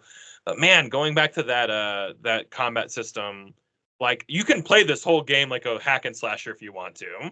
You're probably gonna run into some hard fights, but like you never have to go into turn based if you really don't want to. And I think the combat is snappy enough and everything like that. But if you do decide you want to go into turn based, you can initiate that right away, or you can break someone down in real time and like get an advantage on them and then pop into turn base, in which the turn base is also really not unique but dense, where like your proximity to your character and your allies are all important. There's transformations, there's like all these extra mechanics and everything like that as well that are just really, really, really good. And it ends up being this like really mechanically dense, do it your own way type of combat system. And it's so aces, man. Did you get a chance to play the demo? How much of the demo showcases this stuff? I played I got about an hour and a half into it. So I basically did a few fights down in that like subway. Yeah, subway. Yeah. Right. Because I was waiting, because I mean the beginning is there's a lot of walking around and there's a lot of chatter. There is, like, all right, yeah. I want to get to the combat because you explained the combat. I was like, and I didn't know where the demo was going to start. So I was like, I need to at least get to the combat so then I could talk about it with you here. And when you broke it down, I'm like, oh, that does sound really interesting and dense, and it was kind of reminding me a little bit of like what they've been saying that they're doing in Metaphor. Just Metaphor, very like, much snappy, so. right? So, yeah, like you said, the visuals are not like anything that's like super crazy new, but this game is giving me sort of like a vibe of like PS2 era like RPGs. Yeah. It's giving me like a that kind of energy of like not something that's not a Final Fantasy, like a different like company making their own RPG, but like of the PS2 era. Agreed. Where there's just a certain energy about it, almost even like Dreamcast. I don't know why, but for some reason this feels like something that would have been on the Dreamcast to me. I don't know why. But yeah, it's very cool. The voice acting back and forth is a little disorienting, but it's not something where I'm like, well, I hate that, I'm not going to play this because of that. But like it goes in and out, which is kind of a little like and sometimes some characters will be voice acted and some just aren't, right. Like it's very, very strange, talking, spotty voice acting, and there's no rhyme or reason of what is voice acted and what isn't. Exactly. Like literally, like there's that guy that you meet up with and he's like talking to you, but then your two characters are just text, and then he's actually voice acted, and then their text, and he's like, so it's really weird. It is kind of weird, and they're all kind of like this. Again, it's a small studio, and the localization, us even having it is crazy. You know what I mean? And then that there's any voice acting at all is kind of crazy, and it's not particularly bad voice acting. It is. JRPG, what Tales, voice acting, if you will. It's serviceable. Which Tales is kind of what it reminds me of. Tales and the other PS2 game, Rogue. What is that game? Rogue Galaxy. Rogue Galaxy. Yeah. That era of PS2 kind of games, Rogue Galaxy and stuff like that. Oh my God, why am I blanking on the other one? Dark Cloud. Till the End of Time. The one of the series. Yeah. Thank you. Excuse me. Yeah, my mind's blanking here. But it does remind me of that kind of era. And it's one of my favorite eras of JRPGs. Like that's it's a good era to lean into. If you're But like you said, the combat system is cool because like you said, you can hack and slash and stuff. I guess because I was looking up so when it's doing the tutorial and I started like doing the first few fights, I'm just like, okay, but like, what's the pros and cons? Because in my head, immediately, I'm like, well, so I could just fight all these weak mobs, just hacking and dodging. But like the actual, I forget, there's the terms that they use for one versus the other of the combat system, just hacking and slashing. And then when you're actually doing the like turn-based combat, they use the terms. I can't remember what they are. But I was like, so what is actually the pros of just hacking and slashing? So I think I was reading in like a forum on GameFAQs, you get like 0.5 less experience if you're just hacking and slashing. Oh, I didn't realize that. Yeah. So and maybe less money. I could be wrong, but like yeah, you So lose like it's always good to maybe get them down pretty low and then pop them into yeah. sphere mode or whatever it's called, and Yeah. yeah. But it's cool that you can do that though, because like you said, you just hit square and they just It activate is that turn. cool, man. Yeah, like they'll glow when they're about to hit you, and if you dodge, you slow down time and can really unload on them. You can build up a charge meter and do a really heavy attack once you build up that meter. So it's like if the whole game was just that, it would be kind of simple. Don't get me wrong, but like I would be fine if the whole game actually played like Yeah, that. But then you pop into that turn based, and it ends up being a really cool turn dude. based mode as well. The placement, like you said, is the thing Yeah. for me that's like this is the kind of stuff that I think that, and I was saying to you in the chat, like where I think people argue against Square trying to lean very heavily on action, or any RPG dev that's trying to lean into just action, where it's like, no, guys, there's still more that you can pull from the pool of RPG to like tinker around with and do unique Yeah, stuff. I have not witnessed Final Fantasy do all the things that the genre has invented yet. So Right. like I'm not of the mind that like Final Fantasy needs to continue to like go down this action path. Wouldn't mind if they do. I don't really care. It's not my choice. Yeah. I'm gonna play Yeah. it or whatever. But like I think that there is a lot of juice to squeeze out of turn-based Absolutely. absolutely. Yeah. I think people are out there doing new stuff. It's just about like finding it, you know what I mean? Finding it and Yeah. implementing it. And you can make it so it's you can speed it, because I think that might be the argument, right, where they say like, well, all these younger gamers don't like the slower, and it's like, but you can find a balance and also speed things up where you're still moving quickly. And I Yeah. think with this system, like you said, like you're opening up where you can hack and slash and dodge and stuff like that. But then if you do want to be like, all right, let me throw it into the more complex system so I can use Mm-hmm. my brain a little more and do some stuff. I think Yeah. that's really cool.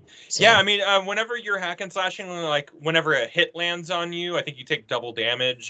So it's like there is a back and forth of risk why you reward. want to do it, when you want to do it, and all that good stuff. And the game is very like, and back to the story and stuff like that. It's very like case, because like you're a Yeah. fixer. So it's like Yeah. this is my case today. Maybe I take a couple of cases, yada yada. It seems like as a new character is being introduced, they'll come to you with the case, and like that's kind of how you get a new character in your party. I'm about 8 hours in or so, and I've left like the main city to go to a different city, and Okay. like it kind of there's this cool like, yeah, you're in a car going on a road trip thing, but Oh, like okay. it's a map, like Uncharted, like when Uncharted, like you or Indiana Jones, like you go to Okay. somewhere else, Ah, like and it you follow the line, yeah, one of yeah. those things. But I'm having a really good time with it. I know the story gets bigger because everyone talks about in the reviews that like the story's good in this and the characters are good in this. But right now I'm still in early days where it's just like any other JRPG that opens up. You're kind of like getting used to everything and the Yeah. language of the world and yada yada. And then something big or some big bad's gonna Yeah. reveal himself at some point, I'm sure, and then you get an idea of like what the through line plot is. Yeah. But yeah, I like a good MacGuffin. This game's got a good MacGuffin. It's like, hey, we got to get this thing because this thing might destroy the world. Oh, there might be 8 of these things we need to find. Oh, I like a good Infinity Stone story. sure. So Yeah. like it's tried and true. It's not too complicated, and it's just a reason to get a bunch of cool characters chasing after something. So Sure. I'm sure it gets more complex as it goes around, but right now it's a MacGuffin story. Yeah. But I am having a good time with it. I'm liking the first Yeah. couple characters. I just got a child soldier as part of my team. Oh, okay. Yeah, it's weird. This game is very bright and colorful, but like it is actually about like the seedy underworld of like this world. And like you yourself are kind of a criminal who kind of like fixes things and takes jobs at like cops Yeah, and you're like the bracers. in-between guy. Like these Yeah, guys right. will help you with certain situations, and the cops will do what they do, but then like there's certain things There's that a like place in they the don't touch. middle that you kind of Yeah. operate in, this Yeah. kind of gray area. And so like despite its like look being kind of cutesy and kind of like vibrant and stuff like that, again, like I have a child soldier person who has already been in multiple proxy battles and proxy wars Jeez. and stuff like that. And like there are adult themes going on here. Yeah. So yeah, I'm gonna see this one through, I think. I really like I, it. I wasn't expecting. I don't know why, but I for some reason was under the impression that these were like fantasy style games. But this one's like it's like modern. There's like roads and Yeah, cars, there's roads and like cars and stuff like that. I think that buildings. depending on where you are in the world, it might be a little more like back country, if Mm, you will. I think Trails in the Sky, because the game is always about technology, because the sphere system or whatever the system's called, I forget, yeah. has been around forever. Orbs, orbital Okay. sockets, orbital Yeah. whatever, I Yeah. forget Yeah. the vernacular, but like, so there has always been like Final Fantasy X style, like kind of sci-fi blend with Ah. fantasy Okay. stuff in there always. But as the stuff has gone along, especially the Cold Steel series, like that series, like you're in a town, you're at a school, you're at a university, like it is like, I don't want to call it modern, but like there Mhm. are more modern sensibilities and technologies Yeah. and stuff like that. It's not like Whereas like Final Trails in the Fantasy 9. Sky, like It's you're like like country bumpkin kids, like there's okay. not, so you like those things start kind of becoming more into fruition as it's going along, but it's not immediate apparently in your Yeah. face. So Okay. Yeah. I don't know why. For some reason in my head, I was like under the impression that it's like like classic fantasy, like a yeah, like a Final yeah. Fantasy 9 or like a Dragon Quest type of deal, like that. It's a nice little blend. Yeah. Yeah. Yeah. Okay. But yeah, when you explained the comment to me, I was like, all right, I gotta check this out for myself because this sounds rad as hell. Yeah, I hope Metaphor is a fraction as competent as this, because I think Metaphor, it's kind of like you just kind of like slash slash slash he's dead, slash slash slash he's dead. I don't think it's a Yeah. full blown combat system. You know what I And mean? But I honestly, could be wrong. I'm fine with that because I'm fine too. Yeah, I'm fine with them finding their own way to this I love idea. I love the idea of that because when you think about playing old RPGs and like grinding levels, or if you're Yeah. going back to an older area because maybe you missed something, but you don't want to deal with like, a battle loading and This escaping, battle genre has loading, had a war escape. against grinding for years now, and I like it whenever games figure out like a nice way to be like, Yeah, listen, you still got to grind, but like we've just made it so easy. You don't yeah, worry. You're not taking an afternoon to grind all day anymore. Like yeah, back in the day. yeah. But like, yeah, like either, like either just super simple where it's just like shut off random battles, or that where it feels more realistic because you're still doing something within the world where it's just like, oh, hack, super easy mob dead, hack, super easy mob dead. I And like that a lot. and So where I am in this story, I'm 8 hours in. I'm still getting battle mechanics like dropped to me. So where you're at, uh, you haven't even seen like all of yeah, the battle mechanics. There's a bravery default system where it's like I want to charge up, like I have bars that fill up at the bottom, and if mm, I want to like charge those up and then use those to overpower my attacks, and wow, knowing when to use that, when to, I mean, it's like they said, hey, I want to use every JRPG mechanic ever made in every video game, and I want to put it in this. And instead of it being like this blender of like a bunch of ideas and none of them really make sense, the synergy amongst all of them it's kind of crazy how much they all work in tandem together. yeah, yeah, that's actually So really if you're liking it now, it's an onion. There's just more yeah, and more layers to it that you haven't even been exposed to yet. It's kind of crazy. Kind of yeah. crazy how deep it is. It does make me interested in because I mean, yeah, there's a lot of streamers I know that are like, yeah, these Trails games are like just unbelievable. They're like They're some low of key the best series out there.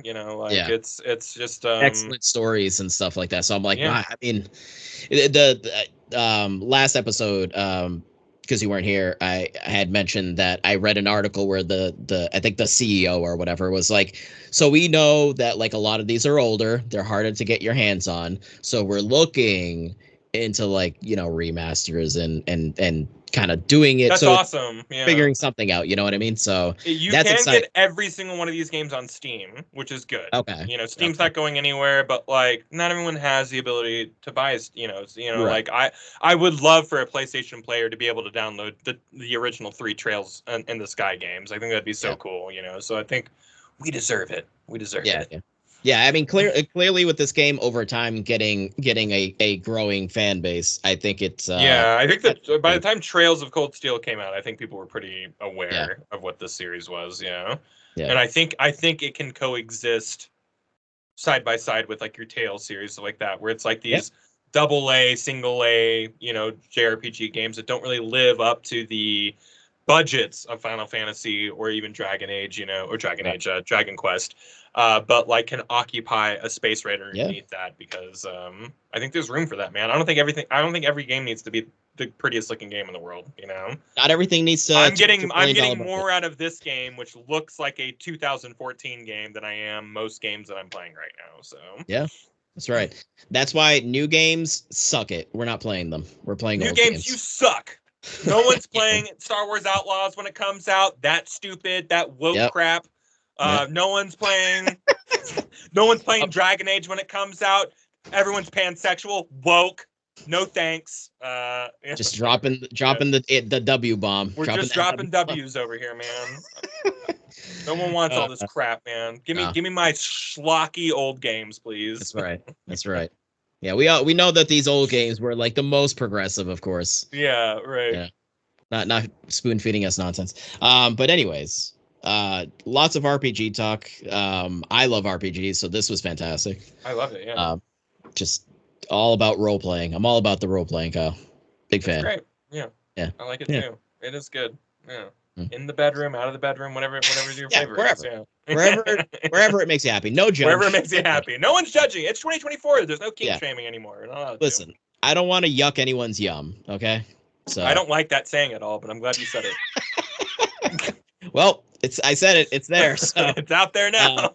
It's out there. But Kyle, thank you for being here. Thank you for discussing all these RPGs with me. I appreciate you, buddy. Yeah, appreciate you, man. Had a good time. And I guess we'll hopefully see you guys next time with Dad. Dad will hopefully be here. He let the kids loose, and this is what happens when you're not here to supervise. It's just next time we're gonna talk about RPGs again, so you better show up. You know what? We're gonna do this again. We're just gonna call current RPGs. RPG cast. Yeah. Currently RPG. Currently RPG. Yeah. Yeah. Okay. Well, Kyle, thank you, bud. I appreciate you. Thank you.